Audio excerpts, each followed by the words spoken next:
that GS-3, just like what I mentioned yesterday, GS-2 and GS-3 is the most dynamic papers among the all the GS papers.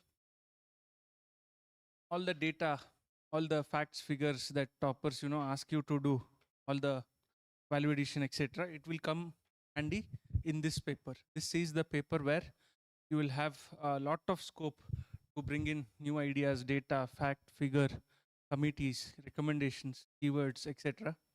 And also GS3, if you've observed, as even sir mentioned, it's one of the most, I feel, difficult to score papers, because if you observe the uh, mark sheet of all the toppers, you will have like everyone will be scoring 100, 110 plus in all of the papers, even 125, 130 in GS4. But it is GS3 where all of them are just stuck at around 90 to 100. And scoring or reaching even 90 is very difficult in GS3. It is difficult, while it is most easiest to study among all, because you have economy, environment, you have internal security, very limited syllabus. But yet, when we look at the even the questions, you feel that I can answer this, but still, the UPSC is not rewarding marks for GS3. It is one of the difficult papers to score. This year, I had a score of 99, but that's the good picture. The last two mains, I'll tell my score. The first mains I wrote in 2022, I had a score of 68 in GS3. Thereafter, last year it was 76. Then it improved to 99 this year.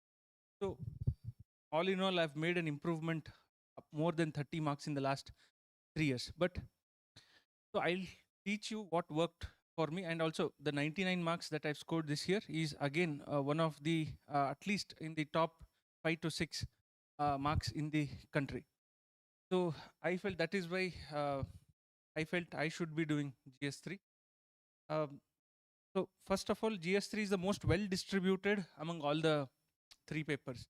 You had GS1, 2 where the distribution is very like not symmetrical. This is one paper where you have like precisely divided syllabus 50 into 5. You have Indian economy, you have Indian agriculture, then you have science and tech, environment, internal security. Disaster management will be part of the environment itself. Let's not take it as a distinct element. So if you observe 5 topics, 5 themes to 50 marks, most predictable. This is the same that is going to happen each and every year. So unlike we saw the marks distribution GS2, like it will be only international relation is predictable. Rest all again you have very asymmetrical, skewed pattern of distribution. In GS3 it is most predictable. So we'll start off with the same like yesterday. We'll go through the PYQs first. I have uploaded a micro themes, a PDF in my Telegram channel. Go through that. It is an extensive collection of all the PYQs from 2013 to 2025, arranged based on micro themes. What you are supposed to do, already again done. You have to just go through it and understand the micro themes that are repeating again and again. So that micro themes will be based on the PYQs. Then we'll go through various frameworks to answer. Then you will be ready to write answers. So again, let's quickly finish up with this. Why students fear GS3? Mostly again, for that I think what GS3 is about, yes, most people think economy, agriculture, environment, security, science and tech. This is what the syllabus tells us. But what actually is not that. UPSC does not test subjects in isolation. It tests your ability to analyze problems that cut across all these dimensions. So what it actually is about.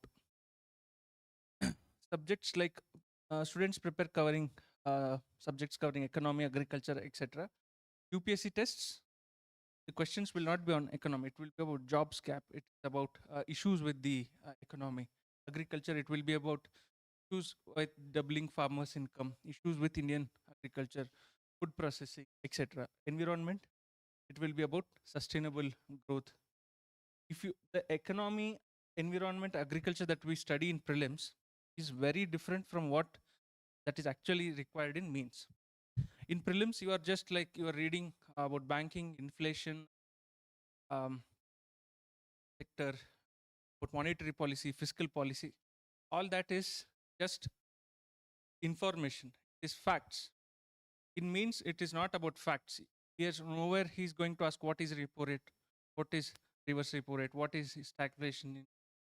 All of that is not worrying about. He's asking have a deeper analysis of economic phenomena about agriculture issues, internal security issues, etc. So here the question is about analysis, about deeper understanding of the subject, about the implication of all of those on Indian economy. So every question is a real world problem. GS3. You observe GS3 papers. This is one paper where it is about handling real world problems. Your internal security is a real world problem.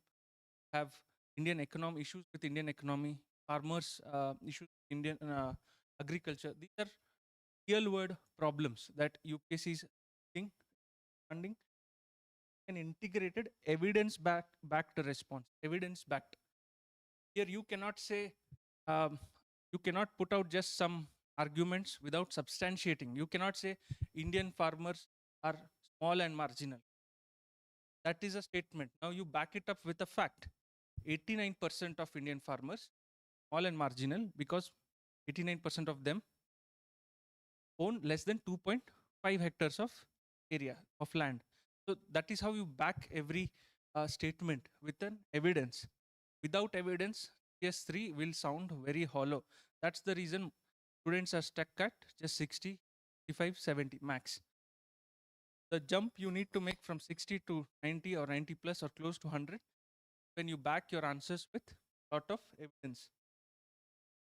So what it is really about? At its core, the GS3 is built around three governing principles: growth, sustainability, and security. This is actually the broad three themes. Growth, for example, in economy, agriculture, infrastructure, manufacturing. These are engines of India's development and growth. So there are some broad themes. Then sustainability. You have climate change, sustainability, disaster management, all of this. So ensuring that the growth does not consume the future. So it's about sustainability. Then the third theme, security. Internal security, cyber threats, border management, protecting what development builds. Developing based on the growth, economic growth, then you are sustaining it, then you are protecting. So you should understand why internal security was placed in GS3. It was not arbitrarily put there. Economy and environment were not clubbed together just like that. There is a reason. So if you understand all the problems, just like what we saw in GS2, governance, polity, governance. Governance is polity in action.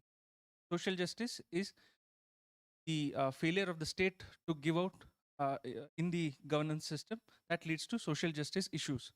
So that is how it is placed. Similarly, all the subjects in GS3 are precisely put it for that reason.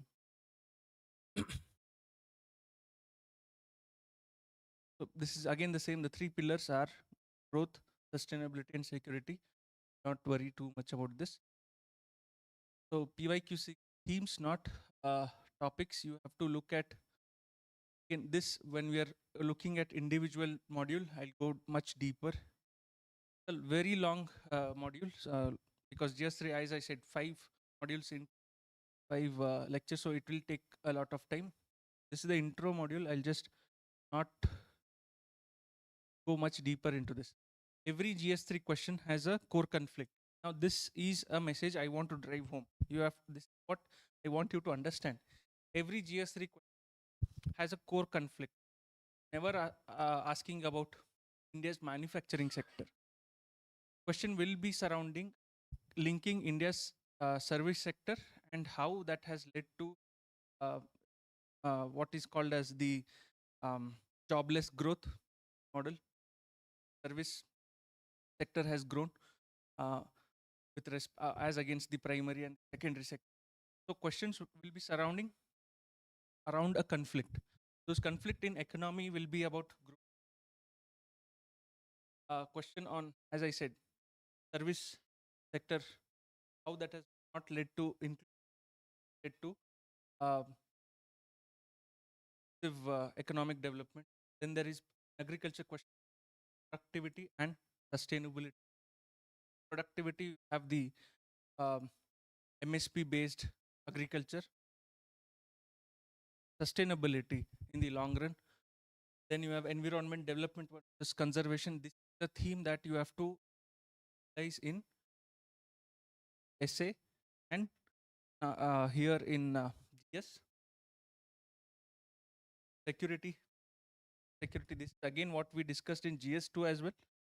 Wherever you, why do why does the country have a law like UAPA or like the National Security Act? Secure its border internally. That affects freedom of people, and there's a landmark judgment related to it.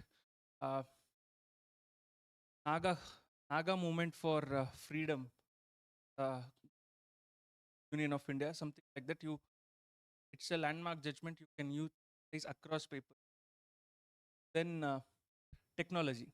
Any technology comes in, it solves some problem while it generates new set of problems.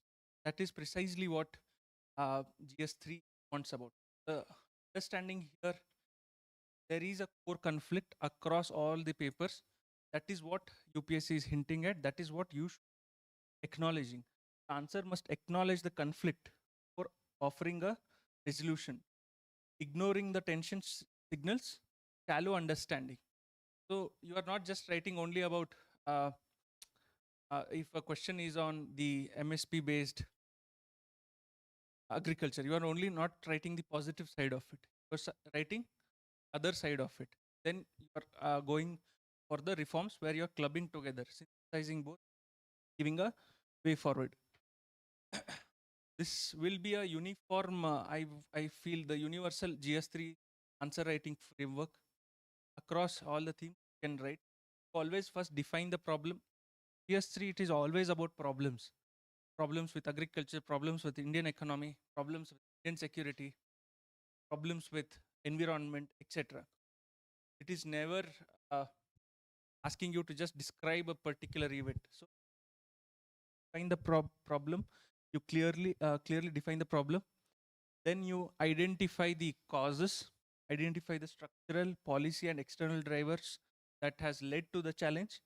Then you write the implications, just like what we discussed yesterday. You have a topic, anything that causes that topic, the causes that leads to something is the implication. You address those implications, you have solutions. Your mind should only think in this aspect. That is how mains answer will get better. If you're only looking at one part, then your answers will sound shallow. Then you're addressing the causes, then implications, explain the socio-economic, ecological impacts. Then you're proposing solutions to those. That is how you're able to do these four things. Your answer is naturally more comprehensive, multidimensional, and addressing all the aspects of the question. Causes, implications, and so average, again, average aspirant, current affairs. Then topic wise, he compiles all the notes. Then he revises before the exam. But there are limitations to preparation. What you should be precisely doing, go through the PYQs first. Because what happens is most people will think like prelims knowledge, prelims environment, prelims economy. I've done it for the prelims, sir. Now I'm good to go for answer writing. But once you open the PYQs, you will understand that none of that is really being asked in UPSC mains. That is why you have to go through the PYQs first, identify what are the themes. Then you will identify that there are recurring across. Then build certain frameworks. Then you practice using have your. So what you will be learning in this module. First is economy, agriculture, environment, science and tech, DM, and security. These are the 6 S3. So without wasting much time, just start off. So this should be your GS3 formula. Should be covering, like, even if you are able to, you can utilize the GS3 syllabus itself as a framework. Any question that comes, you can think the economic angle, then you think of the agriculture angle, then think of the uh, environment angle, then think of the science and tech. That is more than enough. If any relevance from internal, add that, but at least the top 4 you can use them uh, as a brainstorming framework. In GS3 will be development is the question. Everything will surround development with that, and solutions way forward for it. GS2 asks how institutions function. That is what we studied yesterday. GS2 is all about institution, lacunae in it, how we can on it. GS3 asked whether development is actually succeeding. So we start off with each section.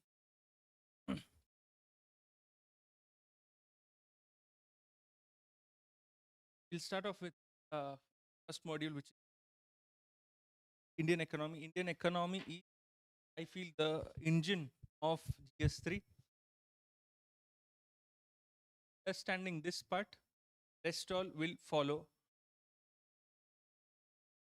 So the question I guess is, UPSC asking economics? Absolutely not. That is in prelims. Directly it is asking about the monetary policy, the fiscal policy. Then what is the prelim syllabus? Any other keywords?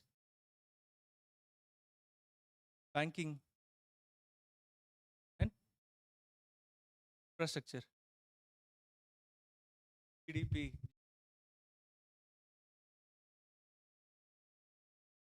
monetary policy,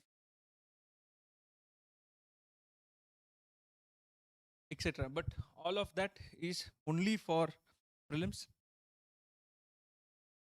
Mains in that changes everything. They rarely test economics as a subject, tests India's development challenges. Here the question, development challenges. What most students prepare is GDP, growth rates, inflation, repo rate, fiscal deficit numbers. This, nowhere it is going to ask directly on about this. All again will be to substantiate points. Whatever you write here can be used as examples for substantiation for the data, etc. That's it. So what UPSC actually asks is about employment, jobs, issues with employment, why there is jobless growth, why in agriculture sector has so much disguised unemployment. 45% of our workforce is dependent on agriculture. Then inclusive growth. This is a favorite topic, the most favorite buzzword of GS in GS3. Just like constitutional morality was the buzzword for GS2. Inclusive growth. There's if syllabus. Inclusive growth is the precisely the second line that is given in the syllabus. So you have an exhaustive notes on include MSMEs, manufacturing, issues with manufacturing, why India's manufacturing is hollowed out. Hollowing out effect is we are given out, we are depending on China for a lot of our ready-made imports, and that is why our whatever we produce not be competitive enough with respect to China. So people will tend to buy more Chinese products, and in that process, what is happening is why to produce when they're readily getting from China. That phenomena has happened for decades, and our development and the manufacturing sector has not grown. That is called as hollowing out of the manufacturing sector. This is a keyword you can directly use in the answers. Then infrastructure productivity. There was a question on this year about Sagarmala. questions will be on similar models, but much deeper. Sagarmala, when it started off, it had a lot of potential.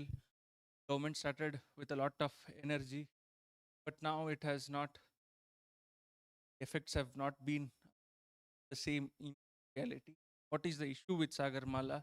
What should be next implications of that, reasons for that, should be the way forward? This is the kind of question. We'll never ask like the details of Sagarmala. What is the budgetary allocation? Which ministry is responsible? Those knowledge are all only for prelims. So I will repeat this again. You have to come out of the prelims mindset for economy and agriculture, for environment. All of that will not come in handy means. The real question UPSC is asking is not what is GDP. It will ask why isn't growth creating enough jobs? It will not ask what is inflation. It will ask how does inflation affect development outcomes. So this is precisely the point I want to tell you. You can understand. You tell me what's the difference between this question and this question. Anyone?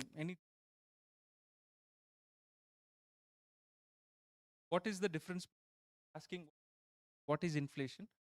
What is being asked here?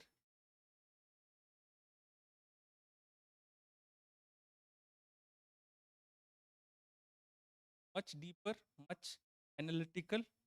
This will tell you right now. If I ask answer this will feel stuck. Will not produce enough points here. Not be able to structure this. That is the difference. The demand in much analytical, much nuanced, much deeper, expecting more from you. He does not want all the crammed up, uh, rote learned definitions, formulae. He does not. Does this candidate really understand how Indian economy works? Does this candidate really understand what are the issues with Indian economy? Does this candidate really have the acumen to think topics and give a way forward, propose reforms, solutions to these problems? That is what asking. All roads lead to development. So if you can make a note of this. So just when you look at listen to the budgetary speech of the finance minister, it is talking about the various schemes, the new investments, etc., infrastructure. All of them will do what? Why is it needed? All of them will lead to development. That is what the ministry or the country wants. You talk about budgeting, you talk about MSP, industry policy, you talk about growth, investment models, infrastructure. All of that will precisely lead to development. So any question? So again, can be a broad framework. Any question on Indian economy, which is very broad in nature, you can just write 1 or 2 points of all of those, and you will have an answer on India's development model. That's it. You can say, how can India make, how can India be made Viksit Bharat by 2047? You can just generate points each, and you will have your answer. What are the issues with India's development model? You can write 2 points from all of this, and you will have your answer.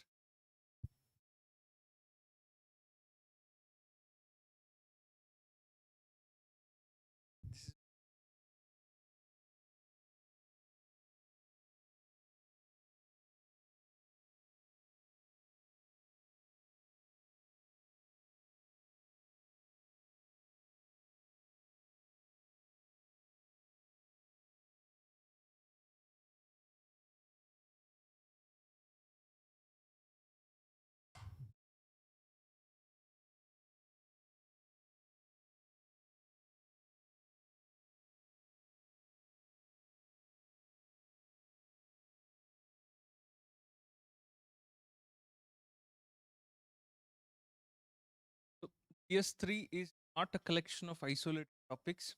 Every theme, MSMEs, the lens UPSC examines India's development story. Understand that. Mechanically cram or rote learn all budgetary allocation, that is not. Even if you do that, try to value addition. Ultimate of this fiscal policy, MSME, they are not isolated topics. All of them. At how do you look at India's?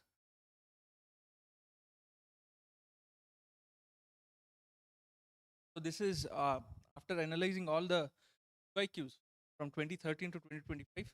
These are some repeated micro themes that keep repeating again and again.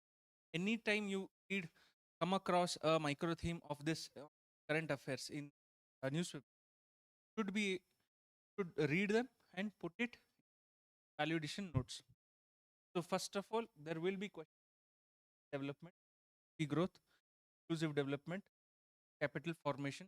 If any article or material on this, place them and directly put value addition. On questions on employment, jobless, formal sector. Again, this is a topic that is coming again and again. Why the Indian formal in? How does the new labor laws try to address this? Will be on that gig economy again. The topic that is gaining traction lot in recent years. I have a lot of data, argument, examples on this. Readily, I feel this year there will be a question on gig economy. That is one topic we were uh, like expecting last year, but somehow that did not happen. So I feel that UPSC has a tendency of like you prepare a of questions, expect a questions here. It does not give away on that year, and next year all of those expected questions are followed. So on infrastructure, questions will be on logistics. Yes, logistics cost is higher compared to other nations. What is India doing in this aspect?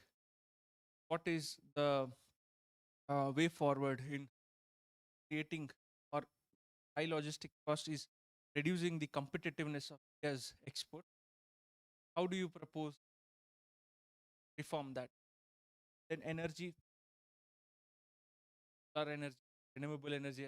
Last year, still connectivity, manufacturing, PLI. This was a question last year. The 10 marker second question was directly on PLI. Production linked incentive. Then in MSM, very important topic. I have a lot of editorials coming on MSM.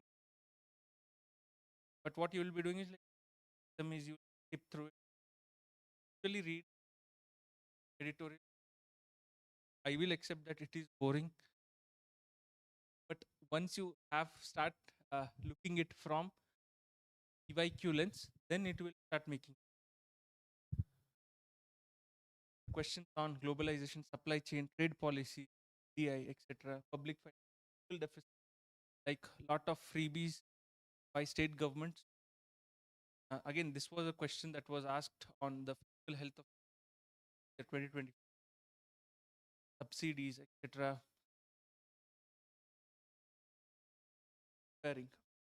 Every economic question is about a core conflict. It's about a trade-off. Now, who can explain what is a trade-off? What is a trade-off?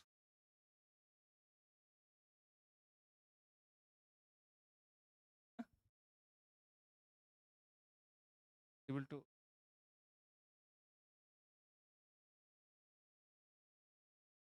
see if you're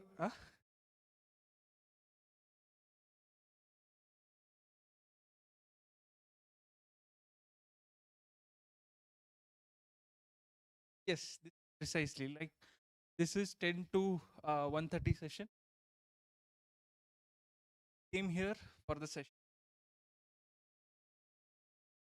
but you missed out on something. Let's say your friends were calling, let's go to MG Road, 11 to 1:30. You missed that. Come here. That's a trade-off. What do you lose to gain something? So there's a competing interest. miss out on something to gain something. That's a trade-off. And economy precisely, and I feel every theme in GS3 is about a trade-off. For example, growth versus inclusion. You can have excellent for the capitalism based capitalist model of growth, but it is not inclusive. But you have high numbers. You're growing at 9-10%, but there's a lot of wealth inequality. That's a trade-off. You had to have that trade-off, but you got high numbers of growth. Efficiency versus equity. You can be very efficient, but the fruits of all that outcome is not distributed equitably among all people. There is wealth inequality. That is a trade-off. Prudence versus welfare. You are giving like freebies, 5 guarantees, free bus pass, thousands, then 200 units of electricity. But what is it doing? It is hitting the fiscal, fiscal health of the state. This is a trade-off. Then you have globalization versus self-reliance. Honorable Modi started what? Atmanirbhar Bharat campaign. But against what that leads to not being, you're basically producing a own, not being dependent on the global supply chains. That's a trade-off. Every economics question, uh, every economic question is on a trade-off. Your work is to understand that framework, understand that conflict, the trade-off, and address that trade-off. So recognizing the trade-off in a question is the first step, getting a structured, high-scoring answer. Don't jump into writing answer. You just first understand what is the trade-off that is at play in this question. Then you will really have an answer. Or else you'll be looking at globalization, talking about self-reliance, but not understanding how the two are conflict, how I can address the. We'll take an example. India's growth becoming jobless. The question that come in different wording again and again. Average answer will the GDP figures, unemployment statistics, define what is jobless growth, mentions NSSO data. That's it. What will happen? Just a descriptive, non-analytic answer. See, not a wrong answer, but this is not a better or a good answer. This is just descriptive. Use all these numbers, all the data, facts, figures to substantiate your argument. Those numbers cannot themselves argue.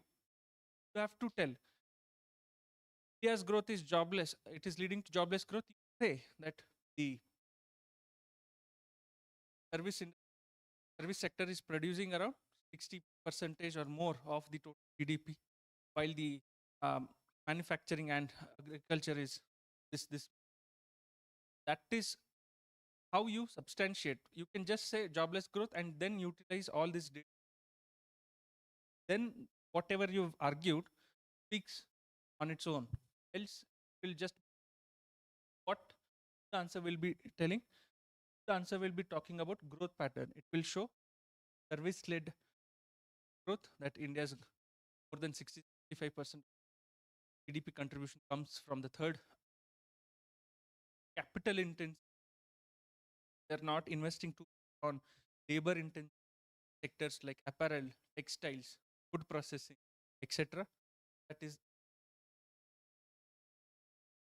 then labor absorption. There is something called as employment elasticity. I've read the prelim. Anyone who can explain me what is employment elasticity?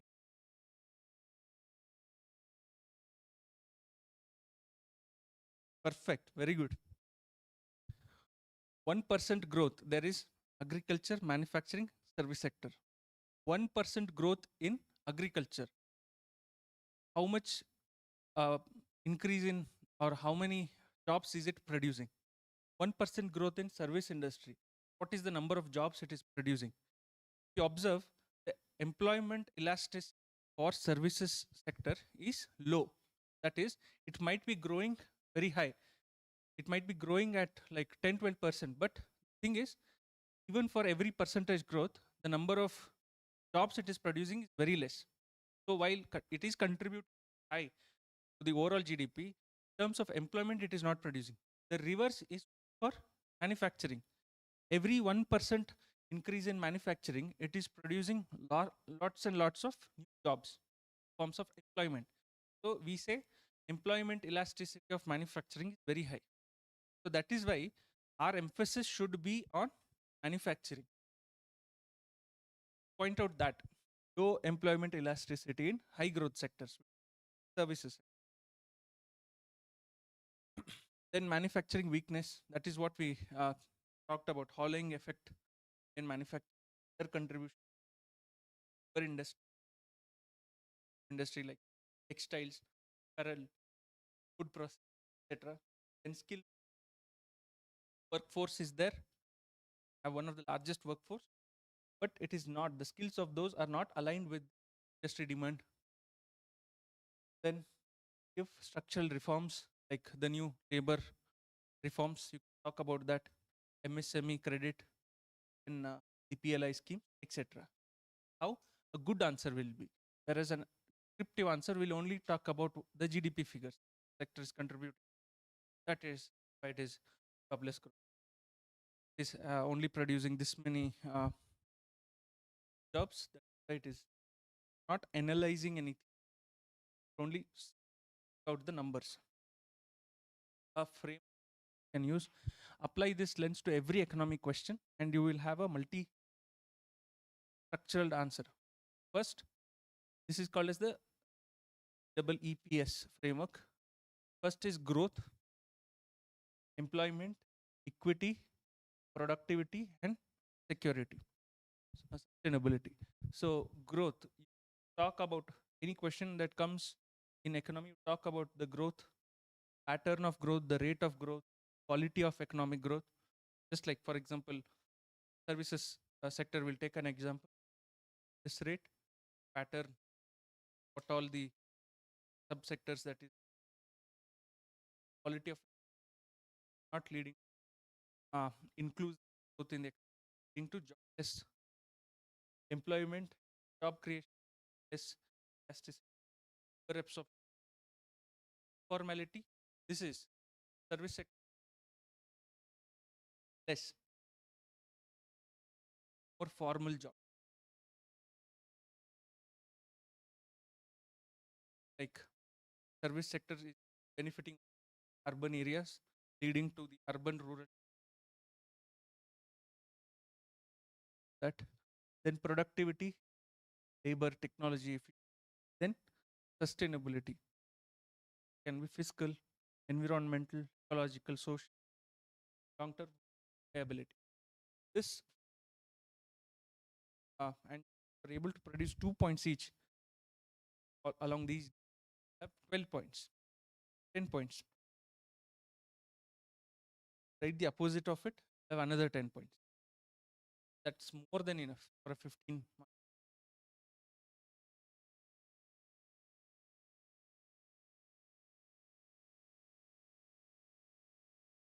Then inclusive growth. This is, as I said, favorite topic, inclusive growth. One framework,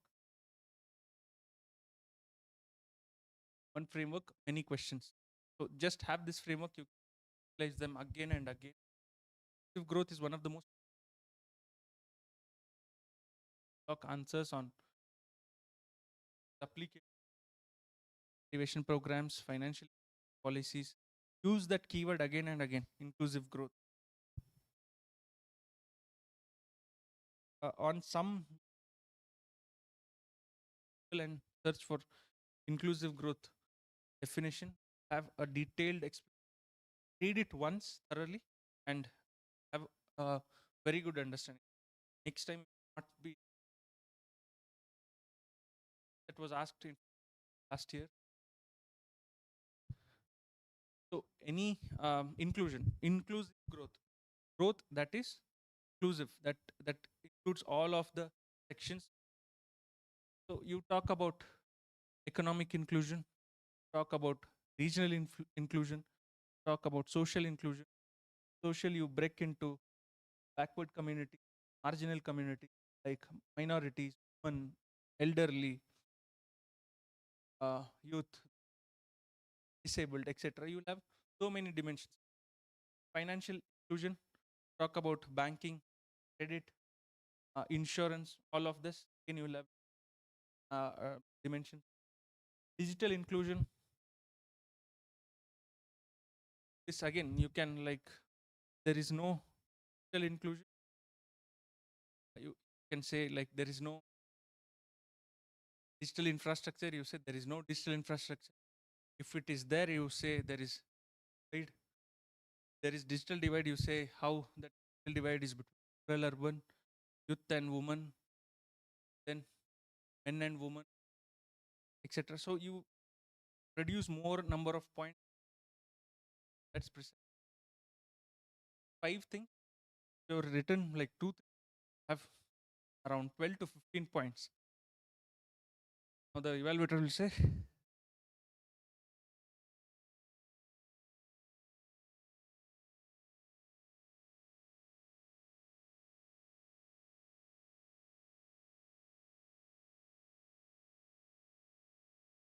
if growth, then employment free. Talk about the information impact. AI will eat away the jobs. You can put a lot of examples from McKinsey, um, quote, Yog. So ultimately, see, evidence back. I and you talk about matter. What precisely talking about is some economic experts telling about AI, talking about manufacturing. My suggestion, read, go to YouTube today, watch interviews of Dr. Shikha Ravi. Sir Shikha Ravi is a member of the PMEA, Economic Advisory Council. Then you will understand how an economist thinks, how an expert thinks. Dr. Shamika Ravi.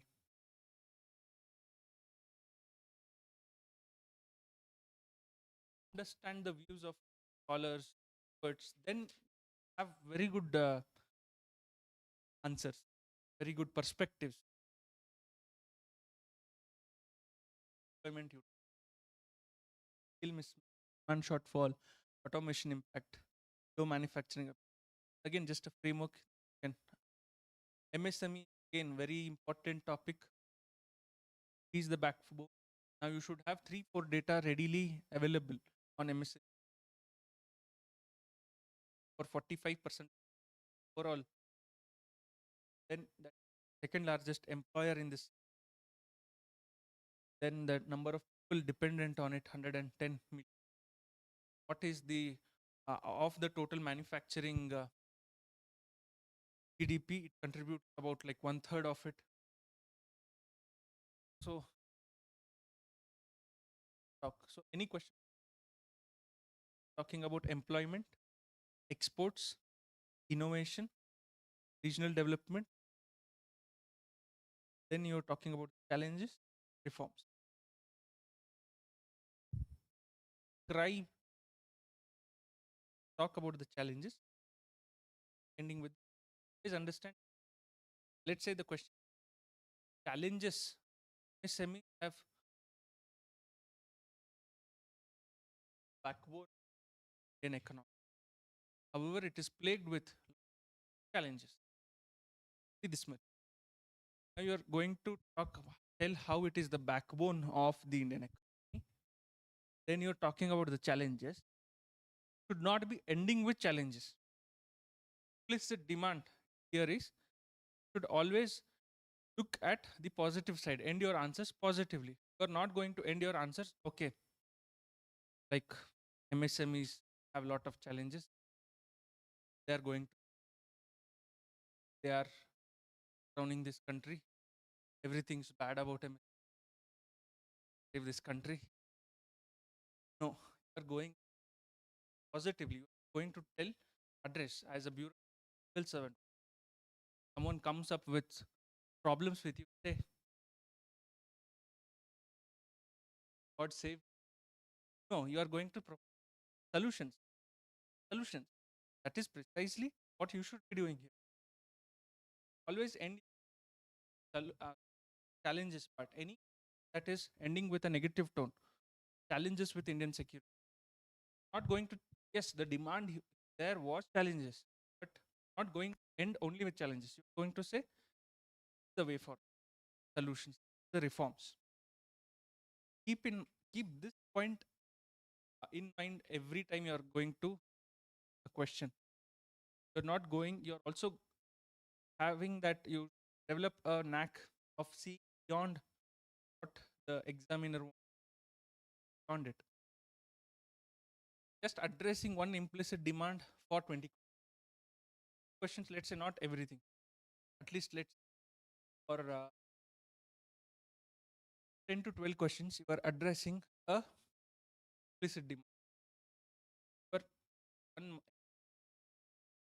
half a mark, 5, 6, that is 20 marks for all the 4 papers.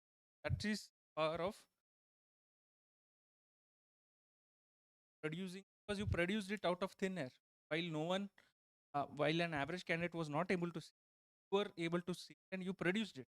You had the courage to do that on the day of the exam. That's why he's you did something extraordinary. That is why he's rewarding.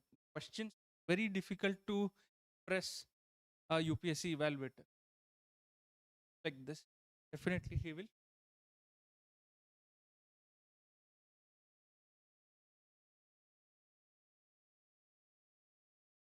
Question on infrastructure. Infrastructure can be roads, railways, bridges, ports, digital networks, etc.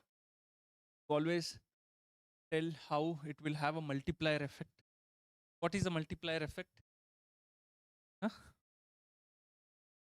Multiplier effect. What is a multiplier?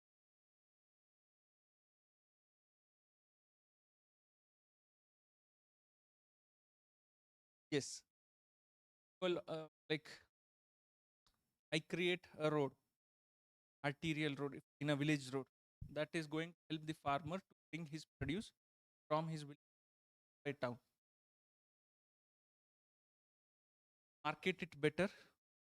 When he once he markets it better, he will have a better income. Now that income will is that extra income, let's say field mechanization, or else purchase new goods market, that will lead manufacturing sector. The manufacturing sector will now has more demand, use more. So this is how have multiplier effect. Just by creating a road led to so many avenues. That is multiplier effect. To any question on infrastructure or etc., you talk about multiplier effect. When will an investor come and invest in a particular state where here infrastructure readily available? If he has to put all the money for all the roads network, then he has to establish the industry. Not be. Why do we have all this for invest Karnataka, Andhra Pradesh? Because the government is creating all those infrastructure, then they're attracting new. That is what and productivity in the logistic costs. When the logistic cost is reduced, the price of that be less controlled, will be exported competitive with the other products. Else let farmer is produced, does not have again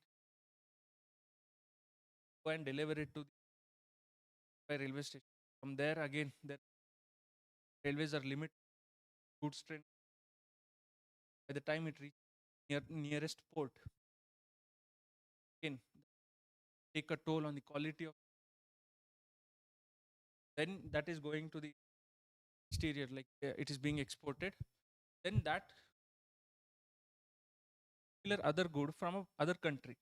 Now is a consumer of a foreign country. that good, interested in buying that good. That is competitiveness of exports. This word you should think again and again. Competitiveness, connectivity of the AM project, have isolation, competitiveness. That is what we talked. How development leading to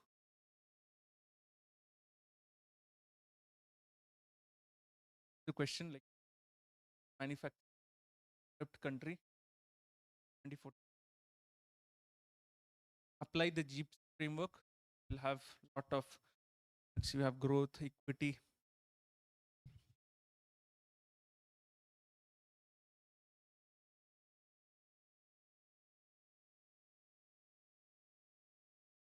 anything. This is what be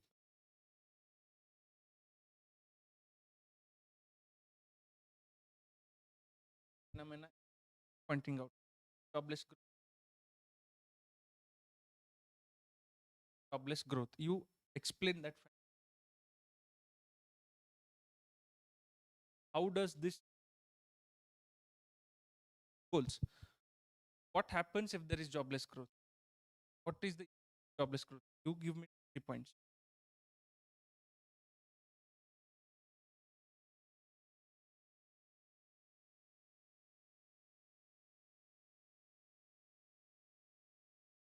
Not producing enough jobs. It is leading to growth only in particular sector. That is called as like the K-shaped growth. In like only certain sectors are doing well, while the others are not commensurately doing well. Challenge. Then you spot the trade-off. What is the trade-off here? Agriculture versus service sector, manufacturing jobs.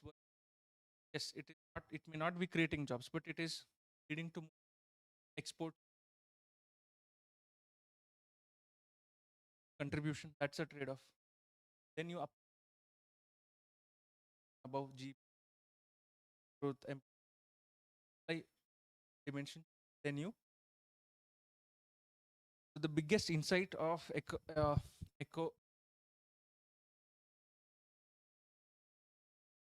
stop asking, start asking happening fast enough. Ask questions, particular thing. Then you will have answer. Start asking development. That is something you chapter of an economy. First very chapter. What note, what both and understand that.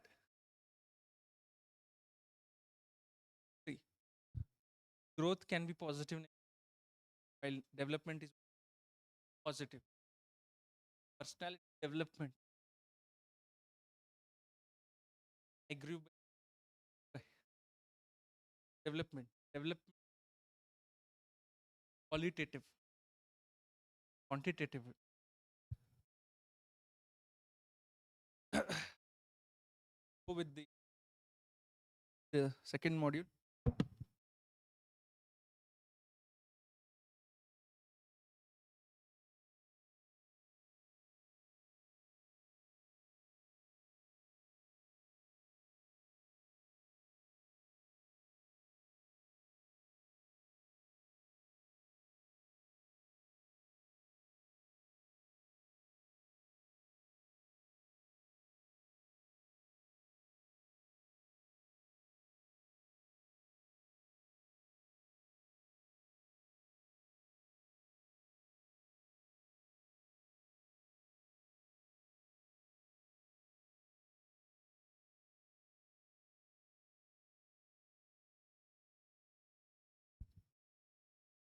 The second module is agriculture.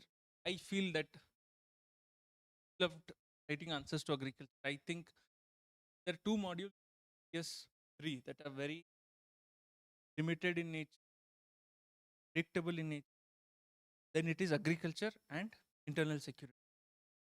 These two modules you have to do well, prepare very well. They are very.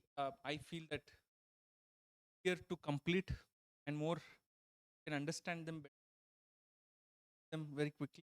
If you go through the PYQs, especially year on year, it is the same thing. How to dub technology. So MSP regime, choose with MSP, way forward. In different like recent intervention like precision agriculture, climate resilience, very predictable.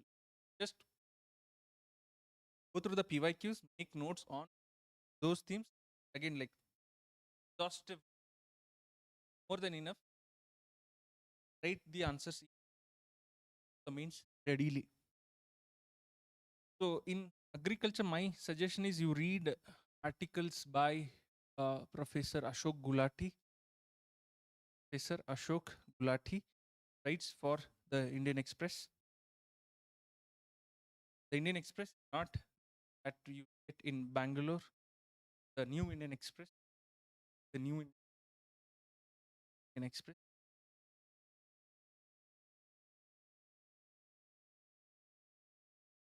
I feel that the explained series and editorials in the Indian Express, they're a very good source for GS-3.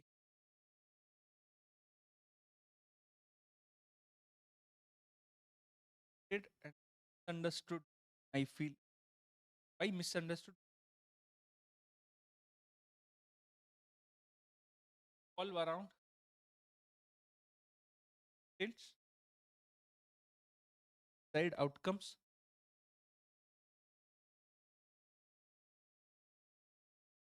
carry out the academic questions.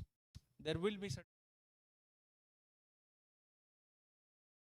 and policy we have certain tools, and we have a certain outcomes. Now, based on the outcomes, again you are raising some questions, trying to address. Again, the cycle will be on crops, market, farmer. Tell me, like UPSC asking a rural development. Go through the PYQs. What you will be doing is it be asking about what are the, give me the list of crops that are in. Like reading them with so much hard during prelims, trying to which crop has MSP, which not get MSP. Have they again yes, not MSP, RP. So list out all the crops. Give me all the 22 crops, 22 plus 1, all the crops. That is not the question.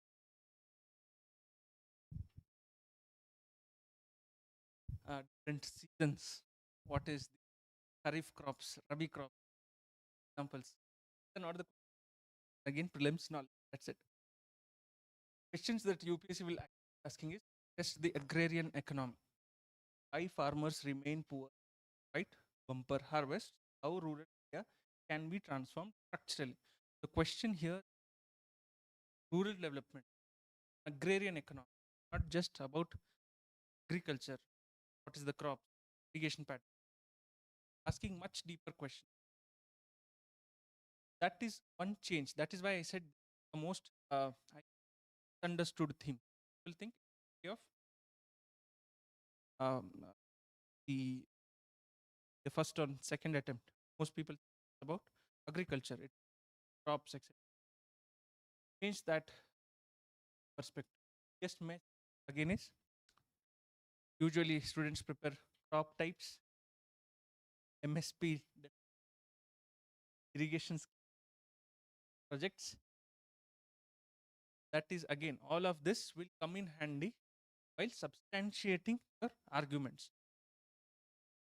What UPSC is asking is farmer income stagnation. Why the incomes of the stagnated? Agriculture productivity gap. Talking about sustainability, under climate validation architecture. You have the food security architecture.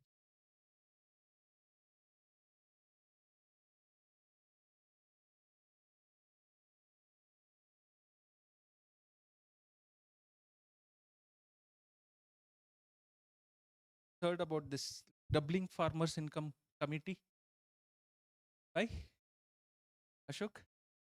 Yes, by committee doubling farmers income is go study room, go through that policy document, or else you can just write the by committee on doubling farmers in one or two articles on it. That's an exhaustive policy recommendations, highlights the issue farmer agrarian economy. Then it is proposing the 7-point rule, 7 different avenues how farmer income can be improved. Those itself can be your answers, points. Directly you can mention in conclusion that Ashok Davai committee, that is the conclusion anchor culture about the experts. Our go and study recommendation, asks why and what. What are the list? Will ask why, not ask what is M. Have asked this. Ask why are farmers.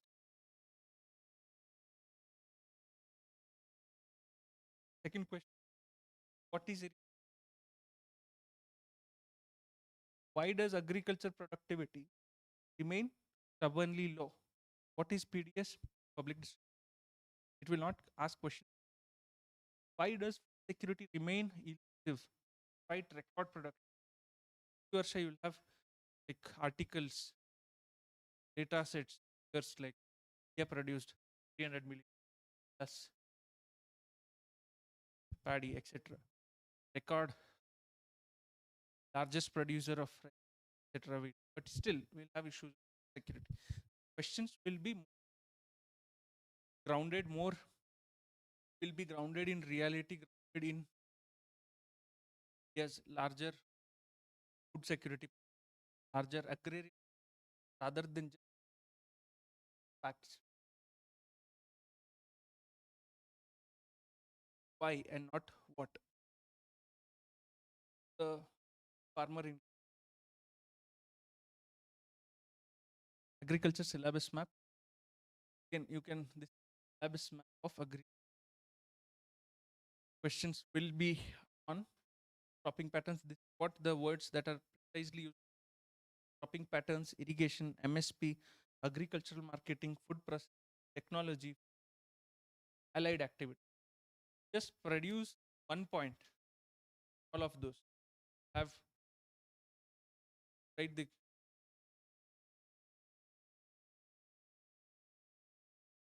right solution. Have literally in 20 points.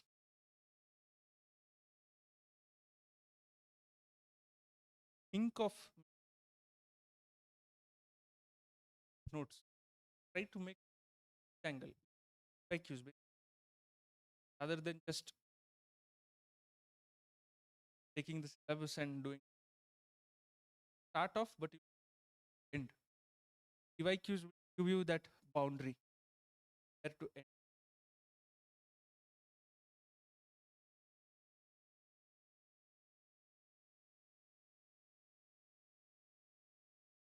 Culture question. Ask which of the which lever is being tested and how does it connect back farmer welfare. How you should get forward. This is the micro thing that thing in Indian agriculture articles, make note. The first theme is productivity, irrigation, seeds, technology, organization. Make around this. Get what you do, collect data, one data per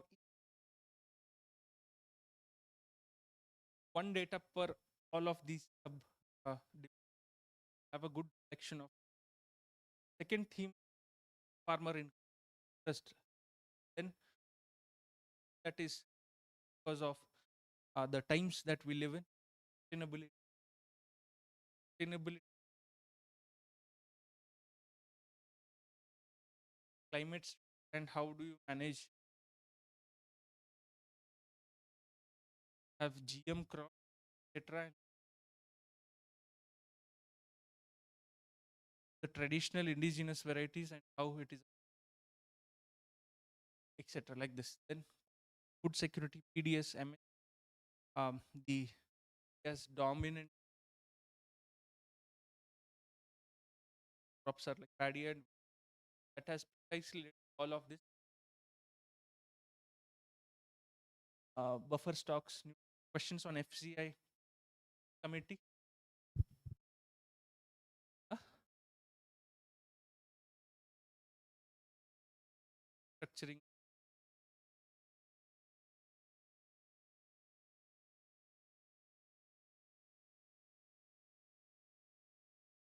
Can you recollect? I'm not asking because I know I have forgotten committee on FC.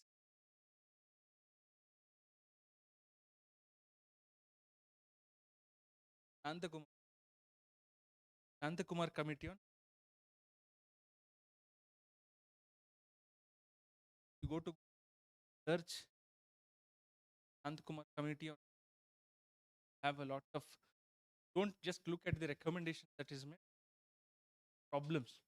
You have to understand the problems first. Then you will be able to give solutions. That is what precisely all the themes and what is the problem. That is why don't directly jump to solutions. That you can be able to solution diversify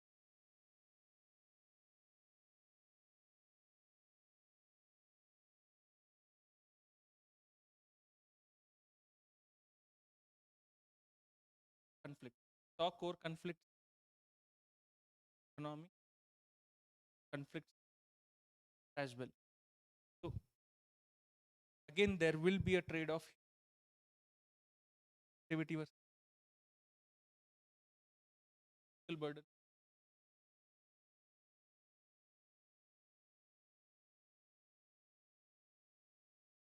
That's a trade. Now there is market efficiency. You are out SPs interfering with that is a trade. Technology and marginal farmers not be able to afford it just realized by the large or farmers lack of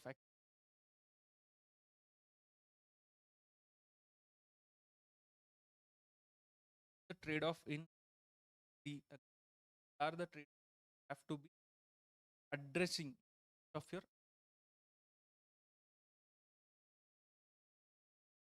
put this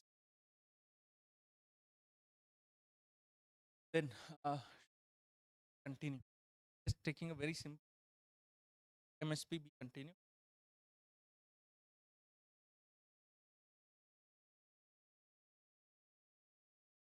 and the answer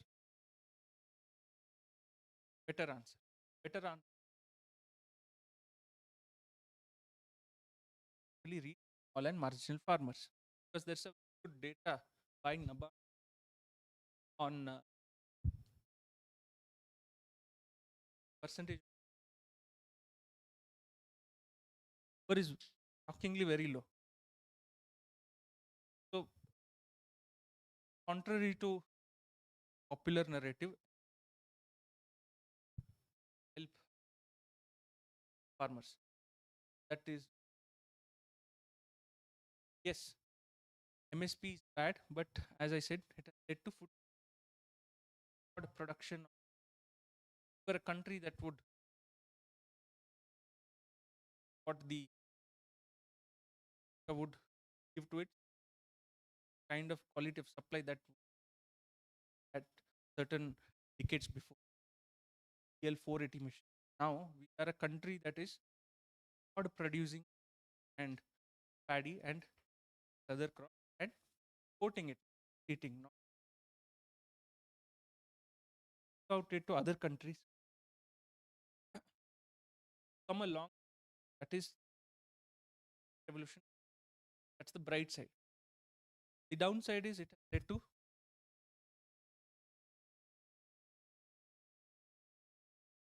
uh, Haryana, etc.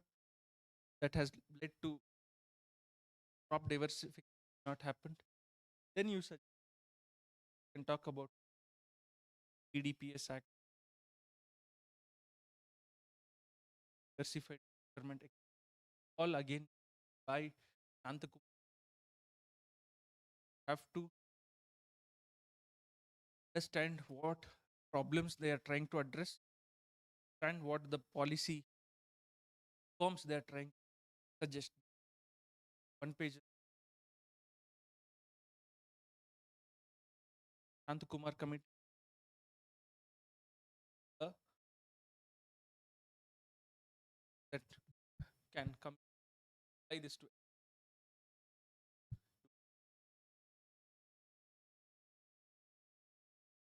access and accessible. Talk about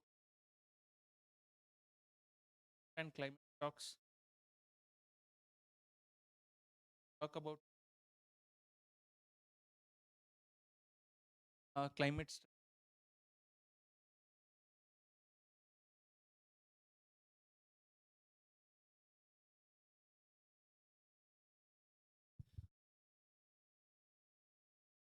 productivity. Our productivity might as a producing very numbers per hectare per hour.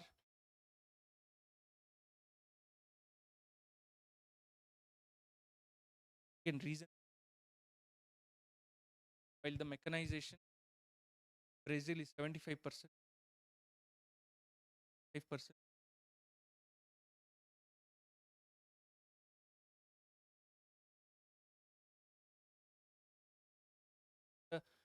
You can a bar graph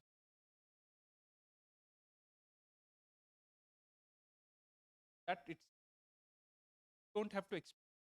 One bar chart will explain on its own how you should utilize data.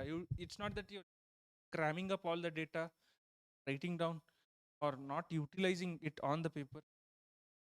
There is a way to. I've again put a very exhaustive PDF on bar charts. Go through that document, understand how to visually represent your data, not just really write them.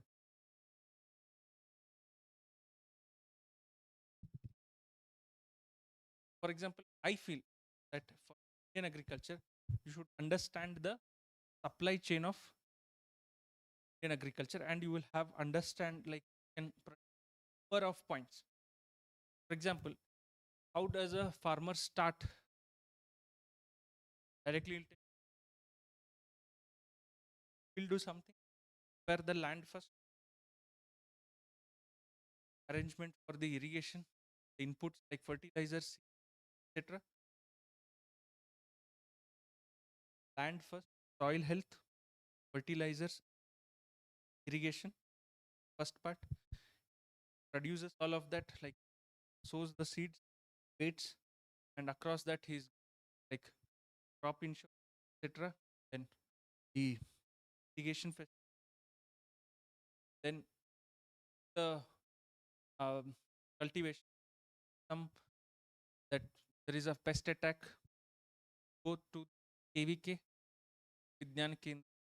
They are called as the extensive extension centers, extend.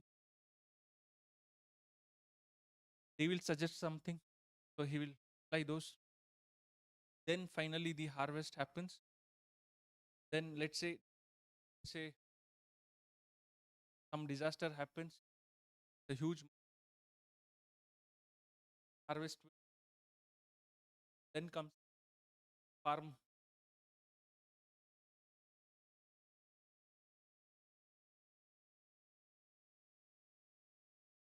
Bhima. Then finally harvests and sells it. That itself is a supply chain. Answer the element single and have literally 12 to 15 points about land. Small land holding, 2.5 hectare, small and marginal land holding. So what happens when there is cannot, like, there will be limitations to what he produces. Not invest in mechanization, labor, do mechanize. There is inputs like happen like quality seed. There will be, for example, Terminator seeds. Terminator seeds. Of Terminator. For example, what is Terminator? Terminator seeds.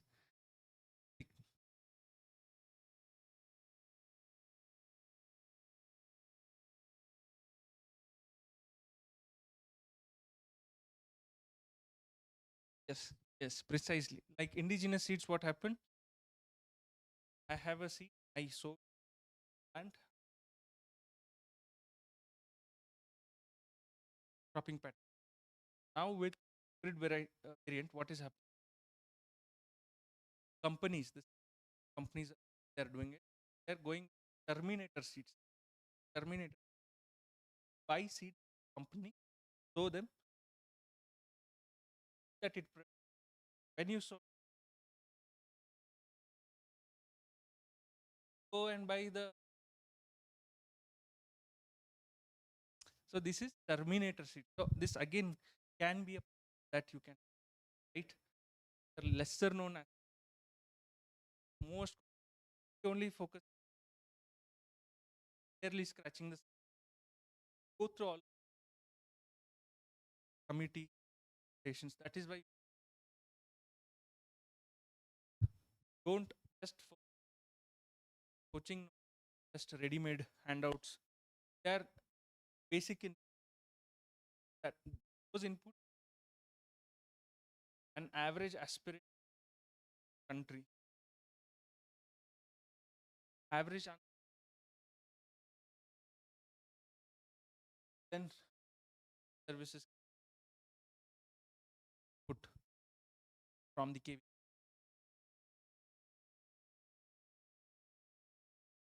I covered talk about quality canal inefficiency rain-fed dependencies. 5% of India's culture is rain-fed. That is a data that you should. All of this get one data. Again, you're already one framework. Most of the question. Always think supply chain. Agriculture, supply chain, everything. Then he produce something can sold or it can be value addition. Value addition called as itself is a syllabus key. Talk about farmer in productivity, value addition, absence of diversification, farmer in quite the opposite.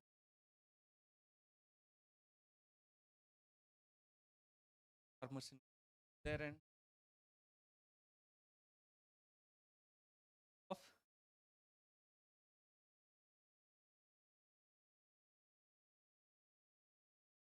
processing here,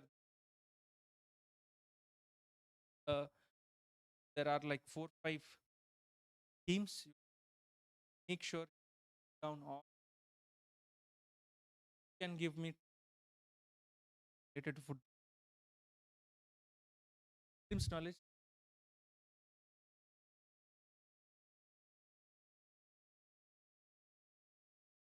Real life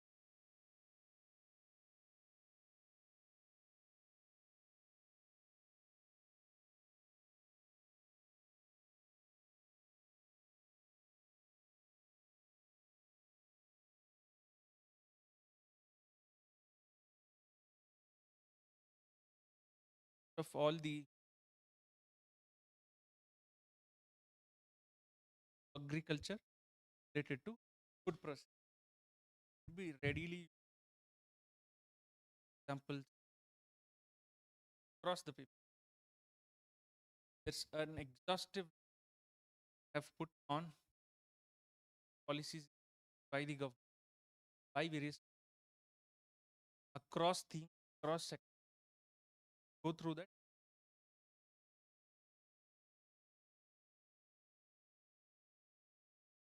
So food processing can transform Indian culture. Discuss. So just having these 5 themes, 5 can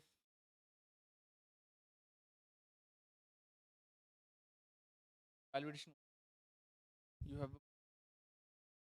a validation of it, then that the value of that produce increases.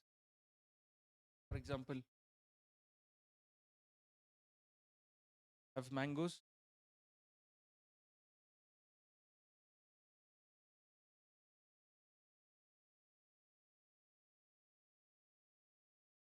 butter. First,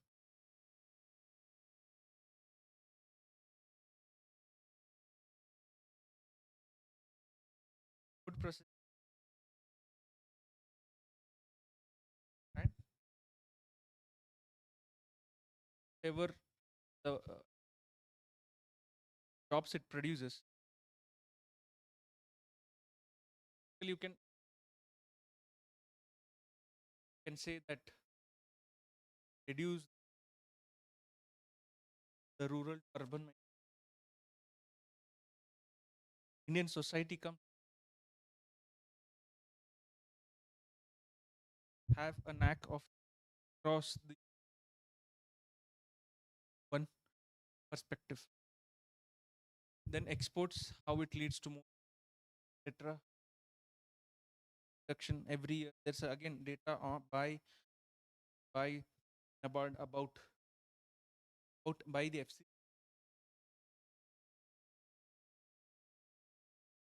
lack of food. Climate is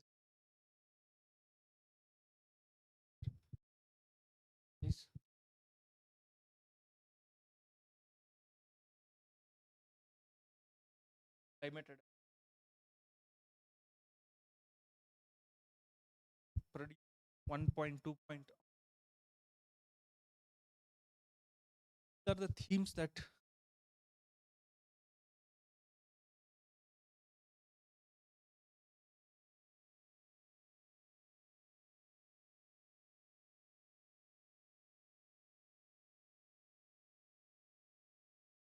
Ravi by any other in agri manufacturing economy has. That itself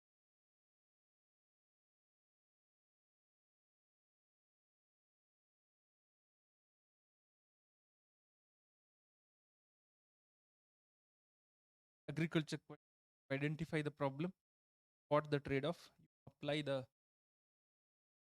then your answer. The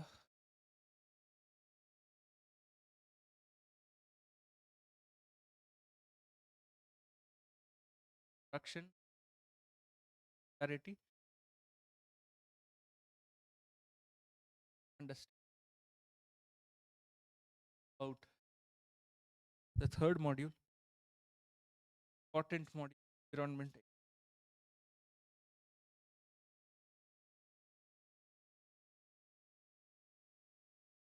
for environment in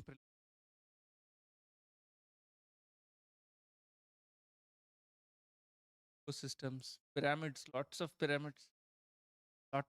Ramsar sites.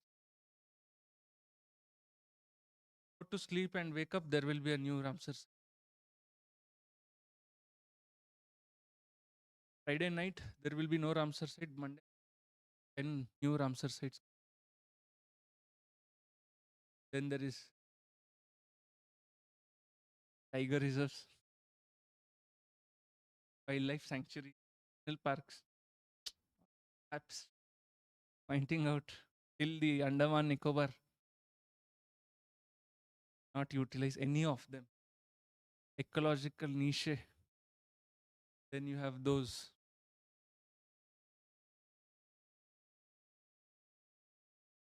food webs, food chains. Thing, thing that will again what I want to come in here. It will sustainability,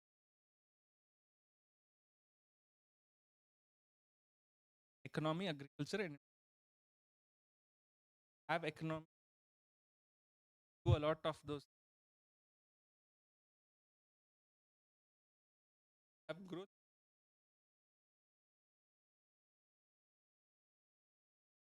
The comes in that is the context in which environment comes.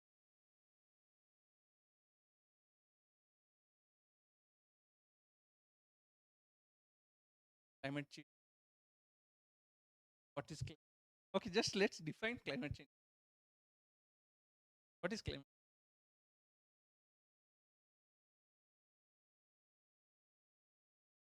Global war. Read like 250, 300 pages of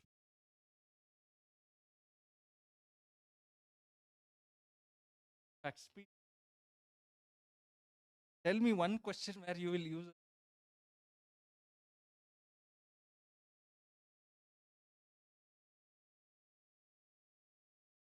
that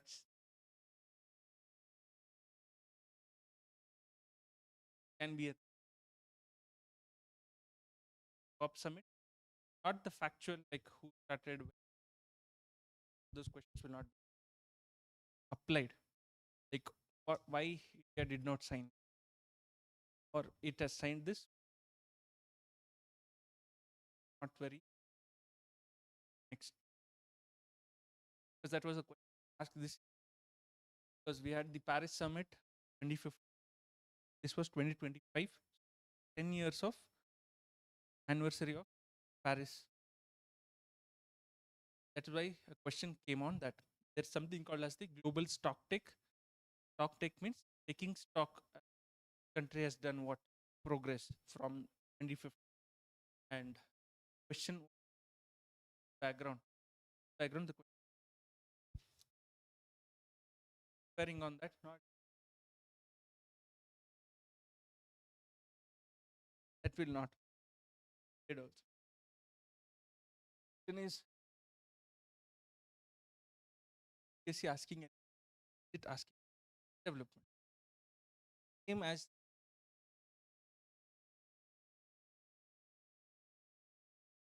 not about a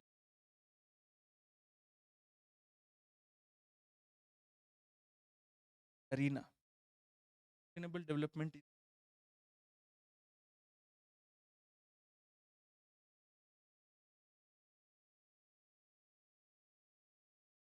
about development trade-offs within the ecological sustainable development. So developing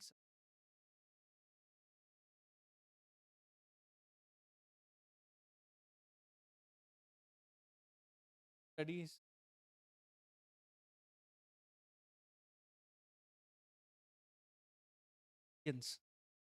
growth, resource security, energy transition,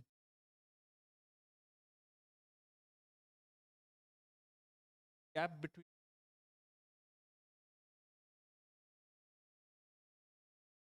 shift your what you'll be doing environment prelims, memorization. Here you analysis of trade-offs. analysis of trade-offs. That's a keyword that you should. What is how how should India grow under trends? Because India has a population 148 CR. There are a lot of things. Find some. I will not. Yes, dependent. How does it manage that constraints yet managing dependent? That's a pick that wants you energy coal based have word of down and down, not phase out. Suddenly it cannot phase out and say tomorrow there will be no power plants to be produced. Possible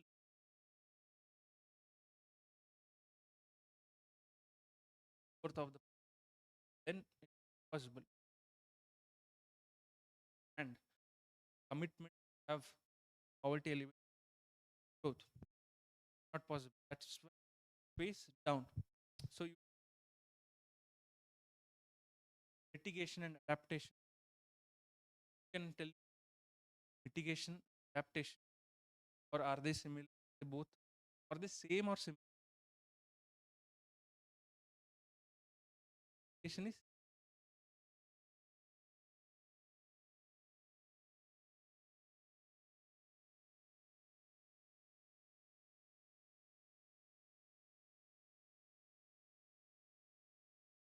you're right. You're right.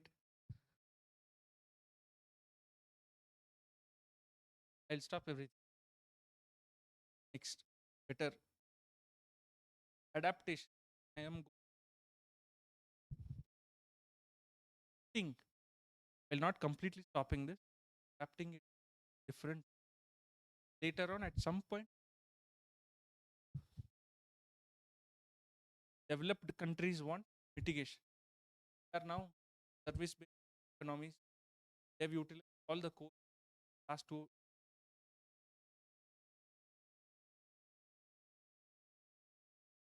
thing because most developing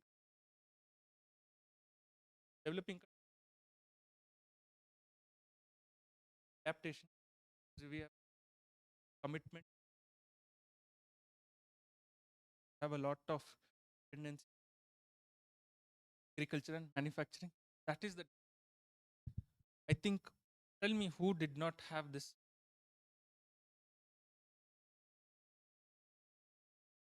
very good. I actually appreciate it, but precisely that is why I feel there is a different information and interpretation. Of us here would have, if I would ask a definition, adaptation, have not been able to explain this precisely. Context, sustainable development. That is what precise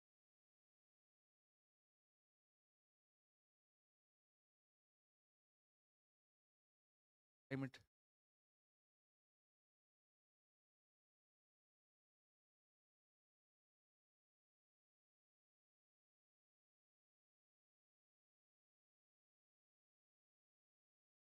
around the will climate change, pollution, global climate, net zero, and climate change or renewable energy.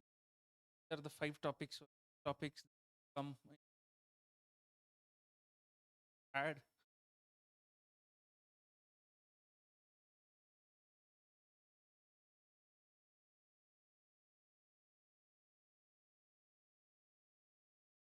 that keep repeating last 12 years, 2013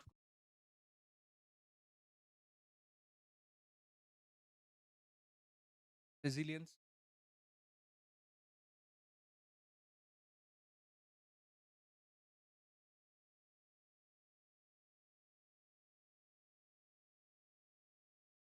green hydro,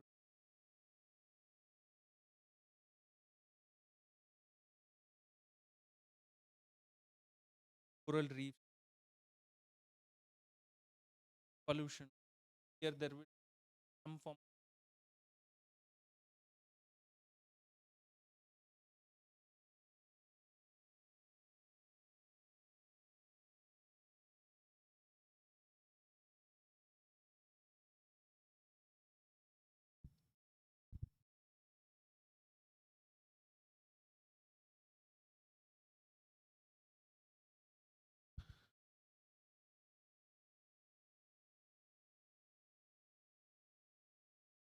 trade-off as well.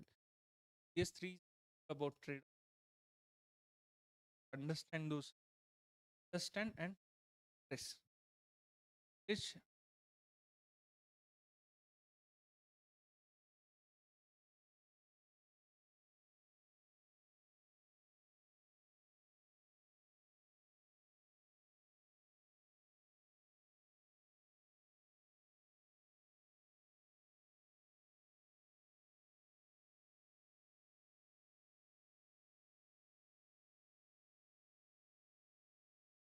comprehensive answer.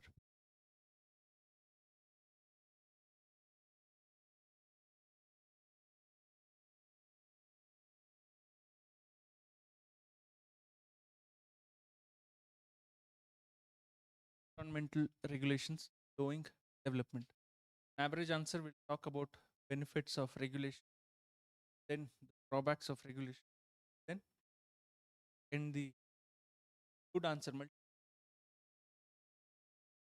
logic costs, long term climate commit alternative.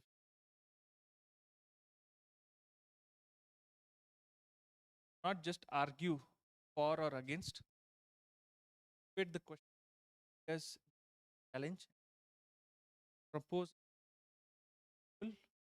forward, analyze each the dimension, converge on a that should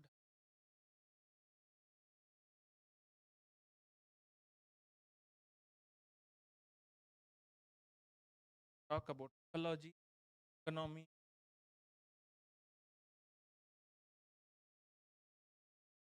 uh, F, just any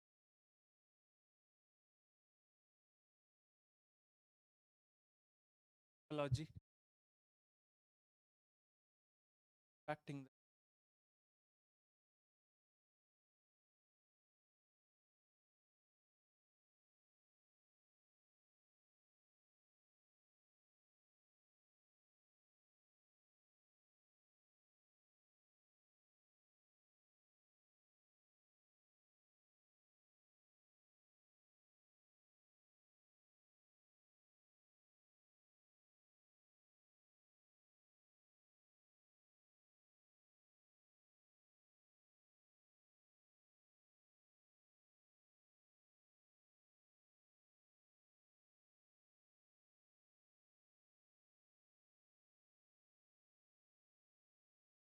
circular.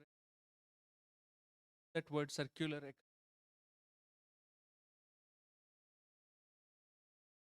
be about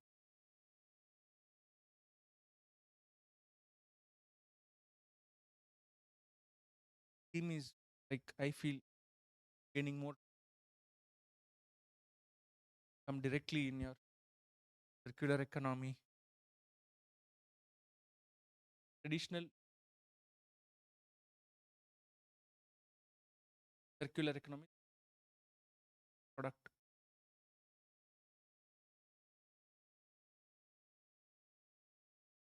can write break break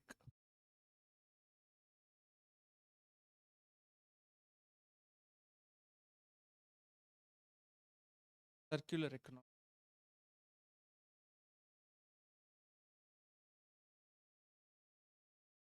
reduce furbish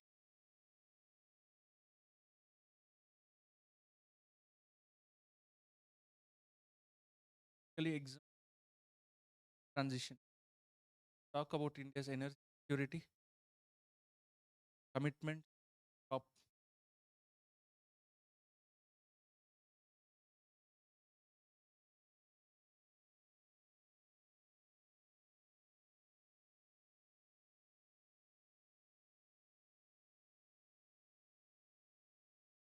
transition. Want someone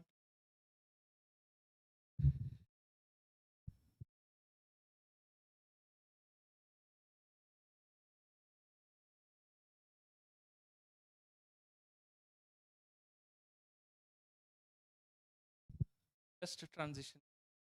Let's say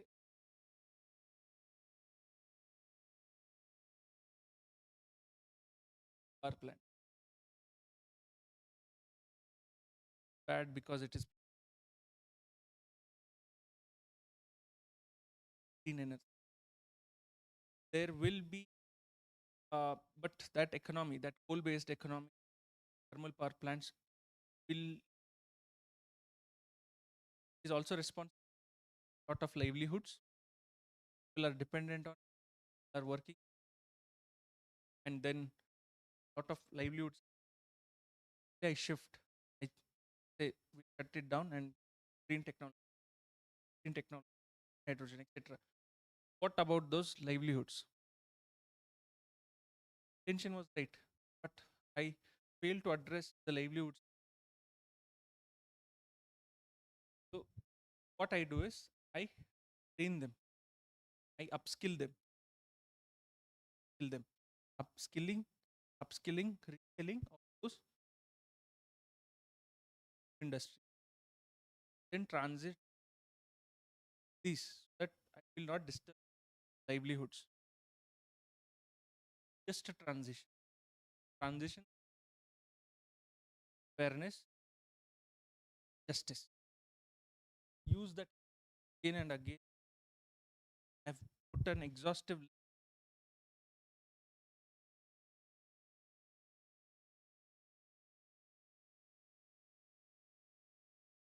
again and the repeatable. Identify the topic asked, then you read development dilemma, how we have like imperatives and here constraint. The then you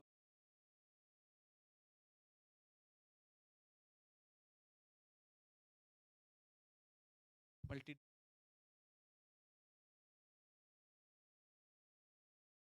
will begin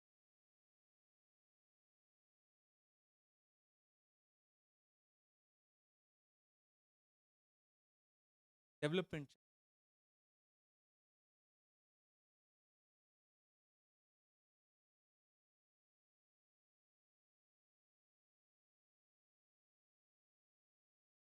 Next to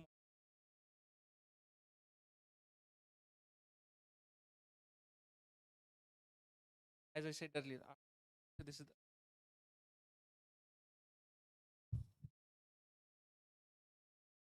syllabus agriculture. These subjects you have to like very well exhaustively. There will be science and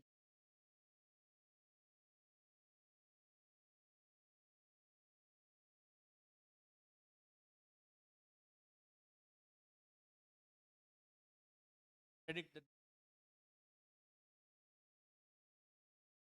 6 March 30 was the last ending the Naxalism that target by that was like not needed predicted precisely that was in 10 marker internal security. So internal security will be 9 and 10. I suggest you write this first.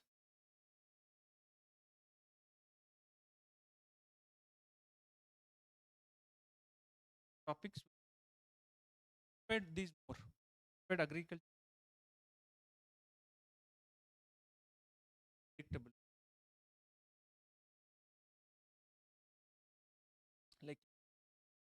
all of the technology.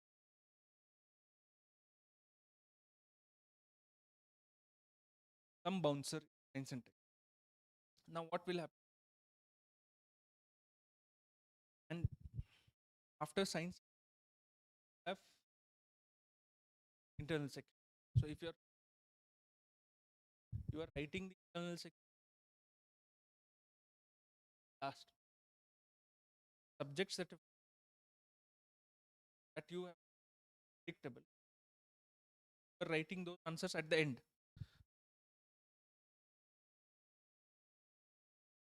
And even well prepared sub portion is to it in not write very good answers or separating that will make average answer. Whereas for science, effort. But on the day of the exam, because of a bouncer, spending more time there, energy, read about it. Average and average. The topic you've prepared well, you are writing an average answer. Pretty. Science and tech more average, the sum average of average. That is the point. So that is why you are at the best of your G, of the last best of your time, right? 100 out of 250. Very good. You are able to above average here, and you can all average you. So that is how is science and tech. So your only counter attack is that you write the answers. Second, that you can in average here all comes nearer to 99.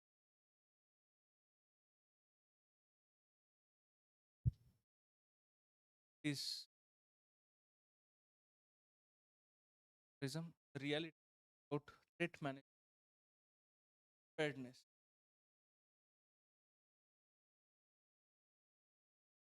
Threat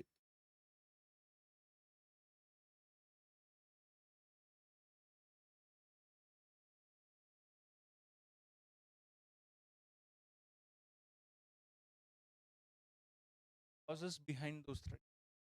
Not asking are the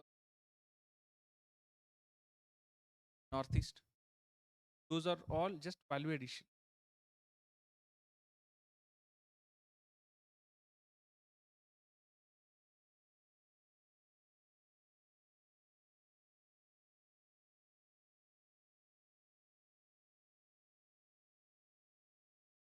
Tell them that threat preparedness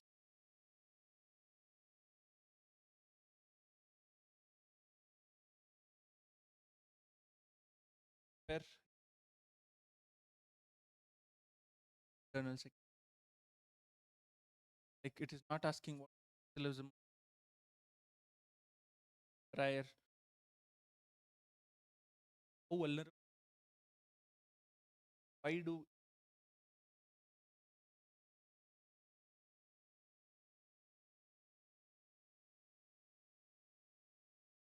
are the micro precisely where on terrorism, border management, emerging threat. This is more than enough. I think repeating again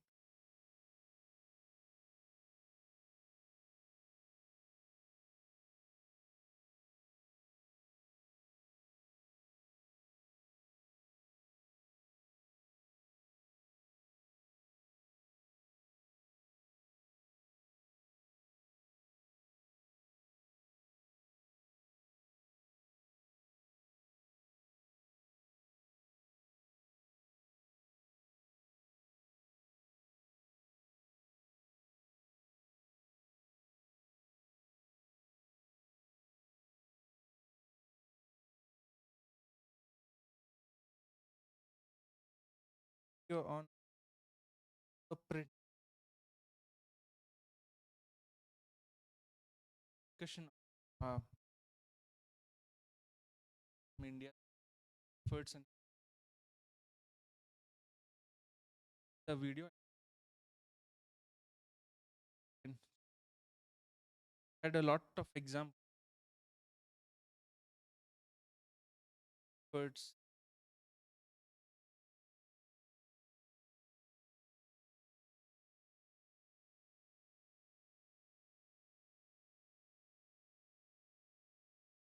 security versus security because as I said there's a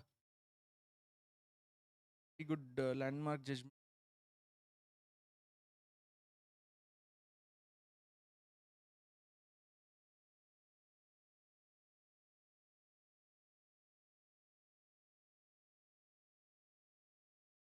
Naga people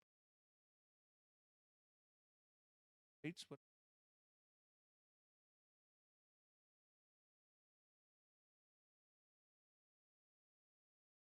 that case anywhere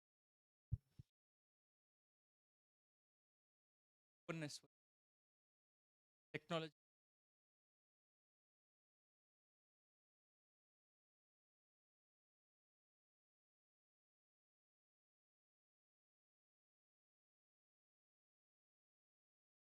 what makes India and the cause behind are the actors involved it actors non-state actors etc. Then preparedness, then talk about technology,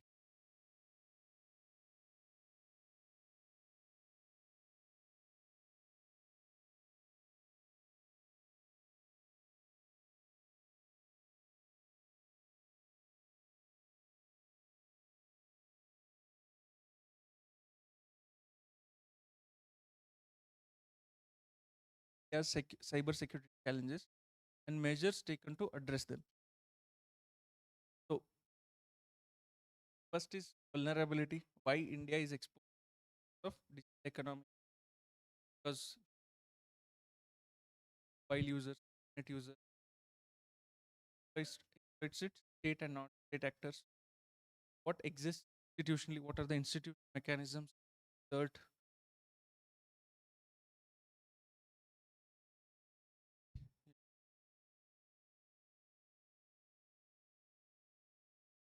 how technology implements it, what are the new addressing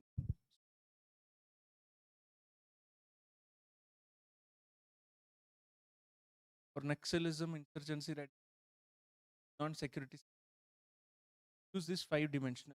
Any question on Naxal, on terrorism, talk about governance deficit. Governance deficit, absence of government presence, interventions, corruption, poor service delivery. That is why lack of infrastructure, poverty, put the security deficit with policing, lack of police that are not well versed with geography, terrain,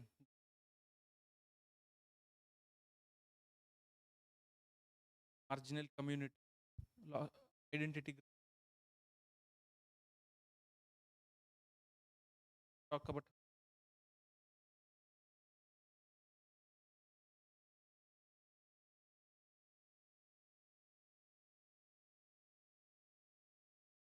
Talk about the threat, ability, fact, preparedness.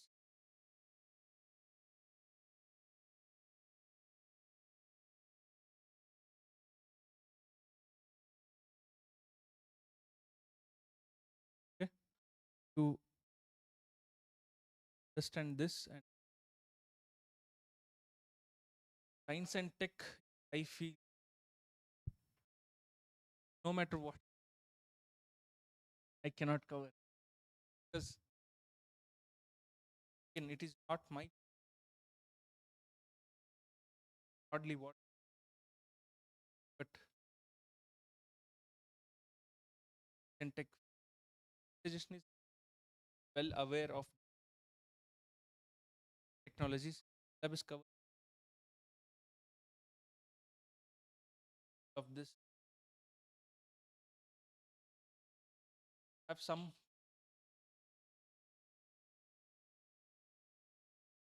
group covering all the tech.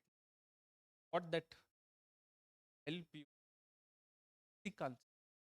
What tech,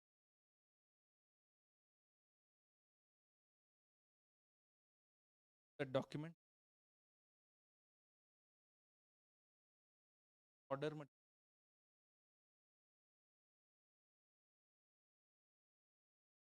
technology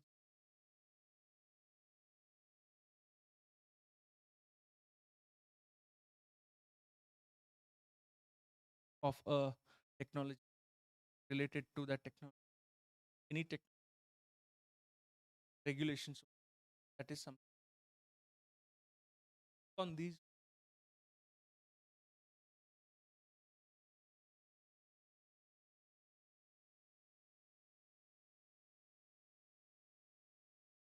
How will it take you right of three governance you think of, like for example AI based will help in economy, for example it will help in pattern recognition, big data that will help in identifying scams, fitted kind, identify use in the system. Why does quantum computing strategically for national not be on technology, or that technology will be application based? Through the monthly current affairs magazine,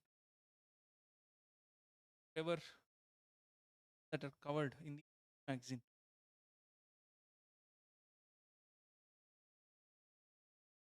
make a compilation of the last 8 months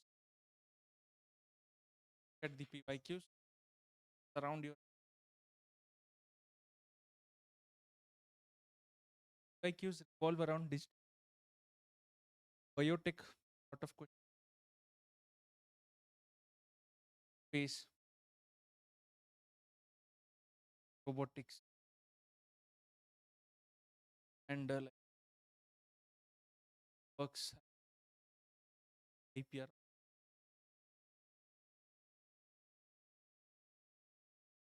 trade off between technology you related increase the efficiency, but automation, robotics it will help in say, the employment, security, and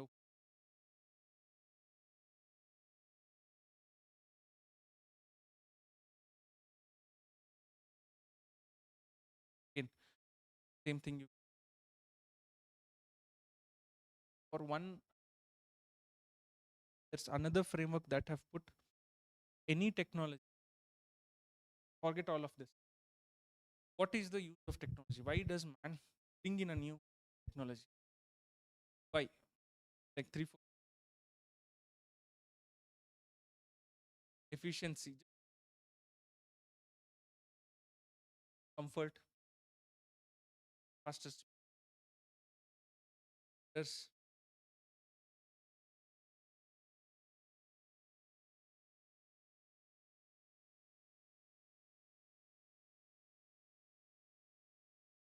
respect nanotechnology space.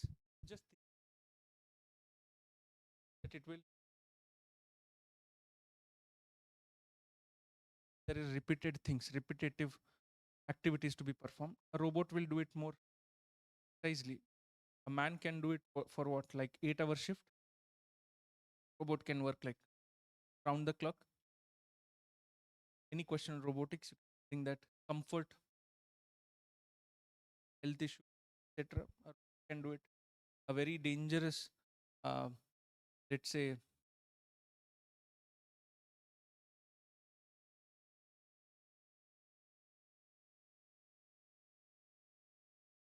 bandicoot uh, deployed for manual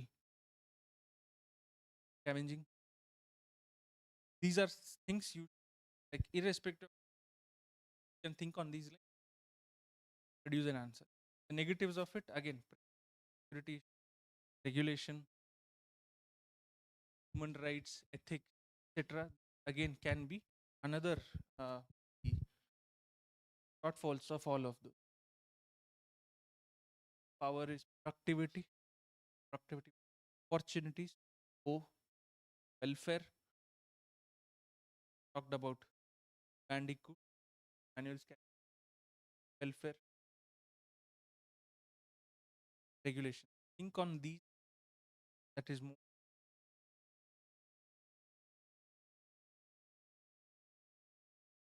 productivity, opportunity, welfare, ethics, regulation. Then example AI, that is applied productivity, opportunity, regulation. You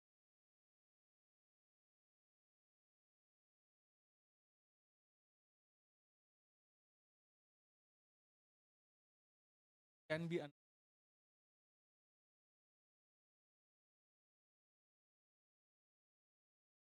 why does any country come up with new as comprehensive national power? Comprehensive was a PYQ power, sum total of all the military power, monetary, etc.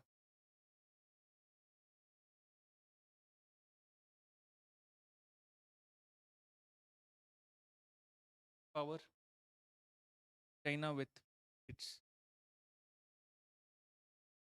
rare earth elements, etc. This is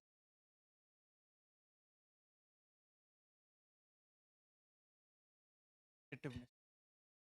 Just think on all these. Have 5 points readily available, especially space, semiconductors, quantum, cyber, and AI. You can just think it to it. Economic power, any technology will help in increasing the GDP. GDP country will help in export capability or exporting, job creation. From strategic angle, you think of like that technology. Always remember all the innovation first create defense capability, then it was translated civilian. One thought of nuclear. Oh, let's give energy word dependent only on coal and primitive technology. Bomb, the nuclear bomb. Then thought of the good thing. All the technology, military, defense. Then it was created for civilian purpose. Even internet for that matter. Not that you connect your friends on. That was not the purpose. First was to communicate strategic. Then same thing for technological sovereignty, innovation, R&D, startups, etc. Then global competitiveness. Talk about supply chains, etc. Just you come up with lot of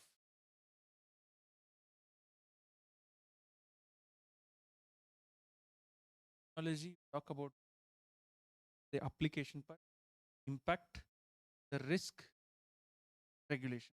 Always end regulation. Uh, a well balanced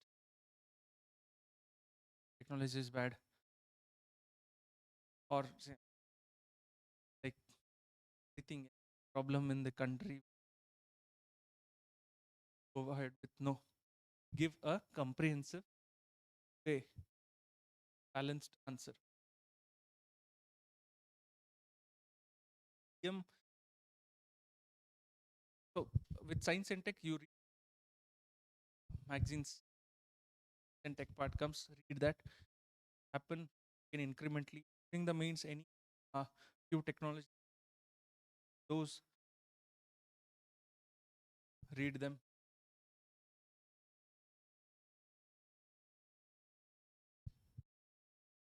That is more than enough.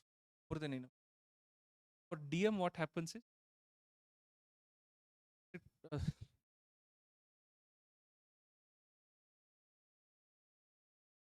disaster management, not district.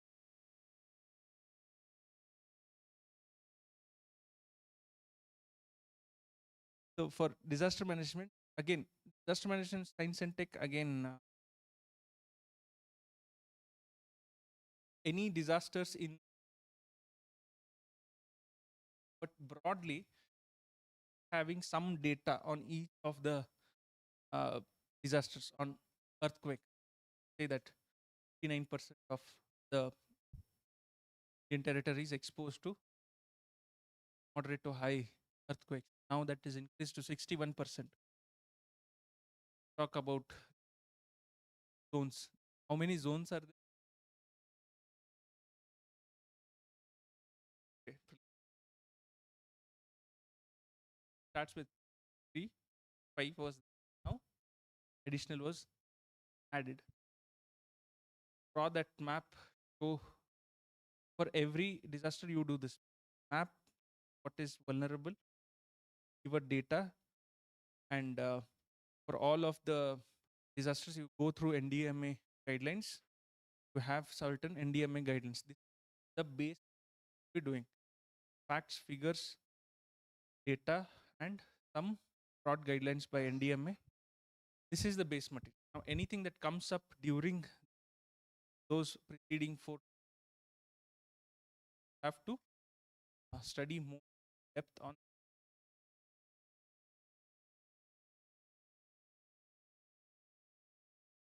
Students are talking only about floods, cyclones, earthquake. But what UPSC is actually thing is, think in these lines on vulnerability, on preparedness, on resilience, and recovery. Can talk, there's a very good disaster risk resilience diagram. Third, risk, vulnerability. All the three are different. Miller can talk about that. For disaster management, a lot of disaster management related keywords. Then you go DMA Act, disaster management, certain value addition points, changes. There was an amendment last year, so you can go through the amendment. What were the changes? Directly you can. Authentic data, authentic sources for management answers.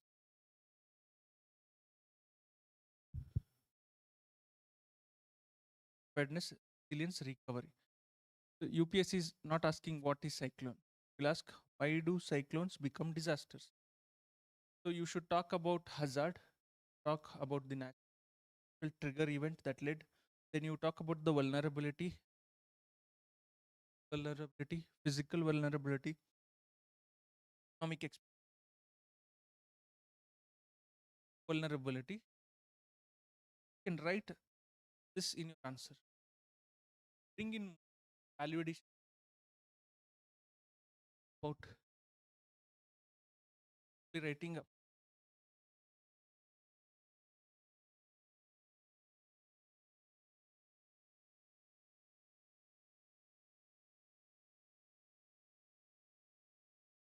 So think on these lines. Hazard, vulnerability.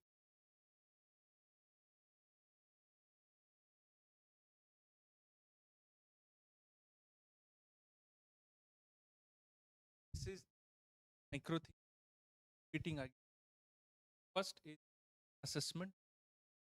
You use these keywords that are present here, more than enough for disaster. Third, mapping, vulnerability analysis, index on risk assessment. Questions will be on preparedness, not early warning. For by Tamil Nadu, by Chennai, for urban flooding, you it as a practice. Again, there are a lot of best practices examples for each of the disaster. Orissa model of handling cyclones is recognized by the World Bank. You can directly use it as an example. in climate resilience, extreme weather events, etc. Urban disasters, every year questions this again can be utilized in GS-1, urban flooding, urban stress, etc. Water stress. Question that come even one. That is why I asked you to read the NDMA, disaster management, NDMA guidelines, NDRF, SDRF, local body code. Lot of examples for the local body.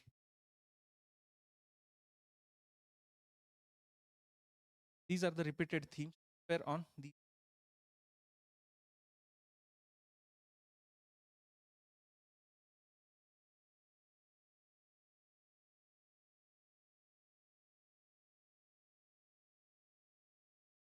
then the trade-off here. Trade-off here is of development versus risk. You are developing near a coastal, you're hosting the coastal road project in Mumbai, project in Andhra Pradesh. There are positives to that, but what is the risk of what will happen if apartments etc. near the coast?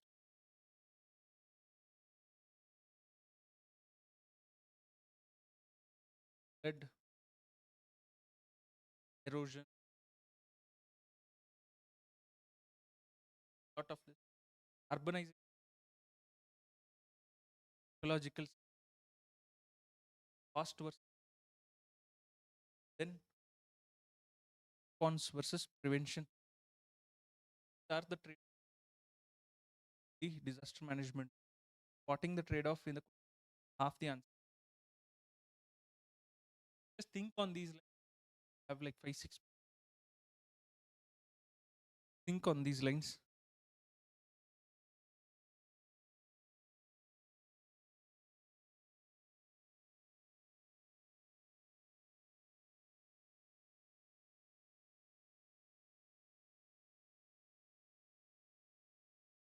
One framework, every disaster.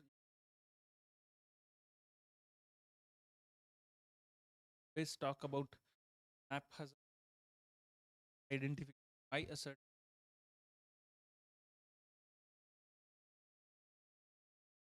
community coordination, preparedness, readiness, will respond for DRF the local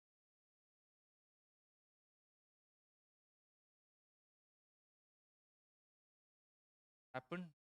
Now what do we do next? Recover, rehabilitation. Can answer. By this every R4 a broad skeleton disaster can write good answers for most of them. Recovery. Urban floods we have applied this. This discuss India's preparedness for urban floods. The first R risk is floodplains. For example, all of these were Raj Kaluways. What we do, real estate is an high-rise building starting just at 4 there only by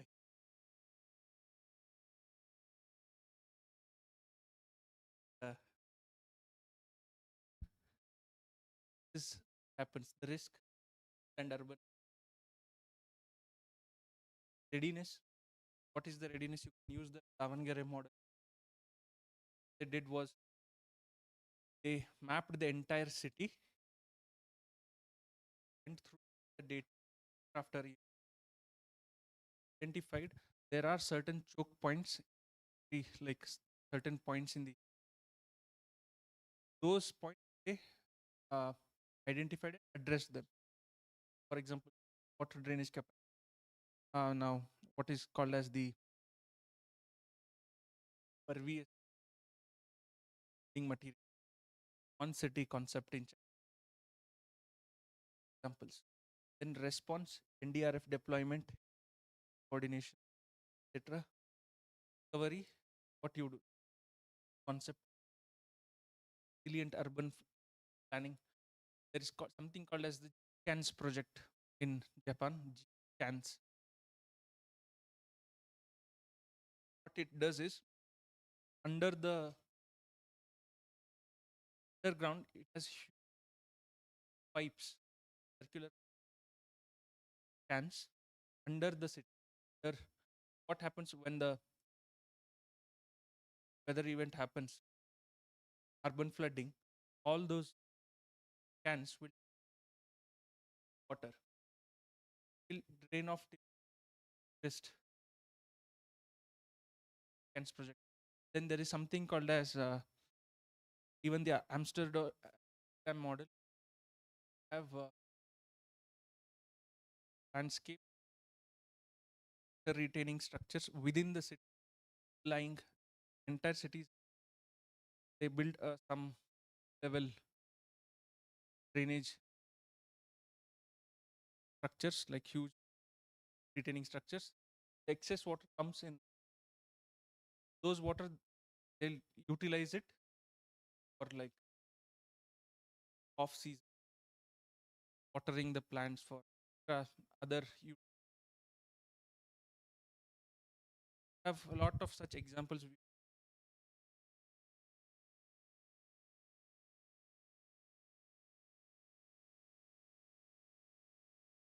The Bhung model of Gujarat, where what it does is, like, every village store the water under the house. They have underground tank. The excess water, this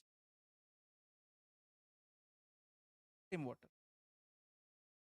Give lot of examples. Always answer with case studies. With answer will be more. Climate and increasingly integrating environment and disaster management.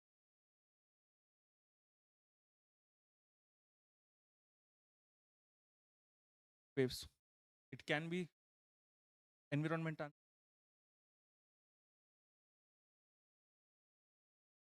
both of them. Then urban flooding. It yes one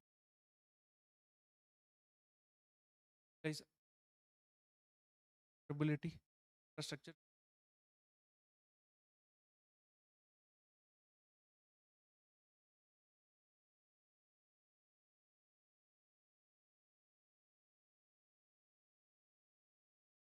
Vulnerability, preparedness. Think on these three. Have your answer.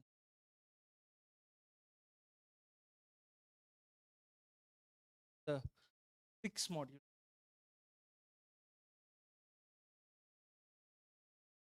Solvents. Most exhaustive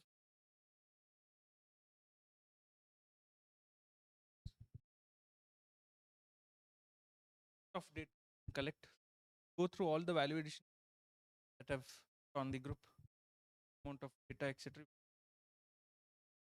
Best practices.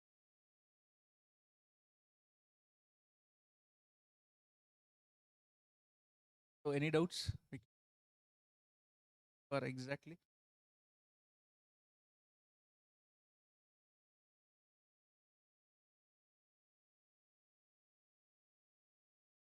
doubts? Can quickly take 5 minutes. Doubts? Material. Material. Any like any standard material. The X factor nodes, smasher node. Read the readymade has found it.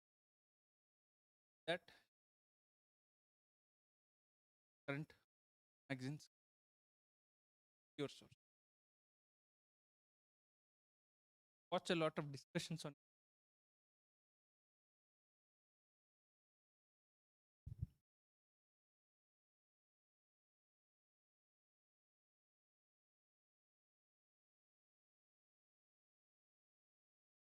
anything. It is of no use. To be honest, there is of no use.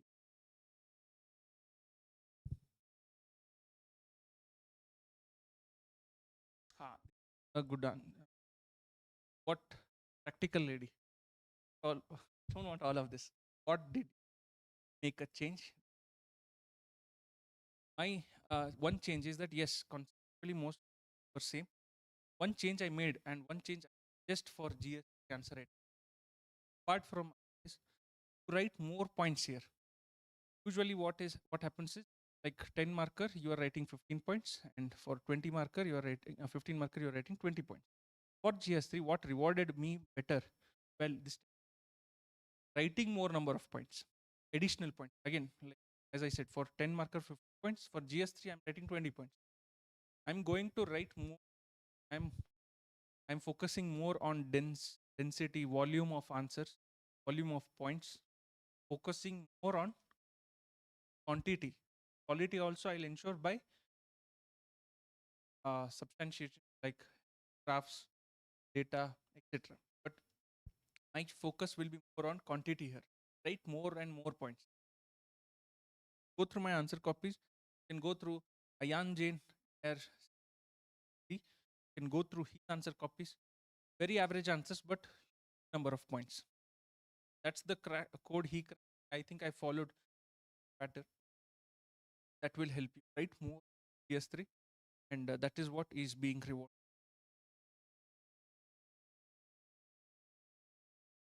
You are, that will not be a problem. Definitely, you are like more number of points does not mean more length of point. I'll write be only 1 point. Let's say I will not use complete sentences. I'll be only writing in phrases like 4 5 points. That will be more on like phrases. Don't write complete sentence. Not needed. All of that is needed in option and essay. Yes, paper write in understandable phrases. Right. 4 words. Examiner language is this. Else, go through my answer copy.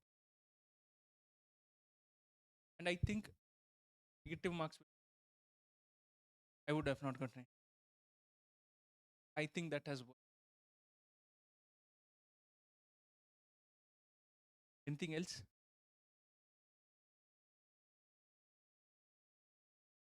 Break then. Okay, that's it. It was a long fasting. I'll take a break. You take a break. Come back. 30. Uh, Joined by Nivedita. Bye.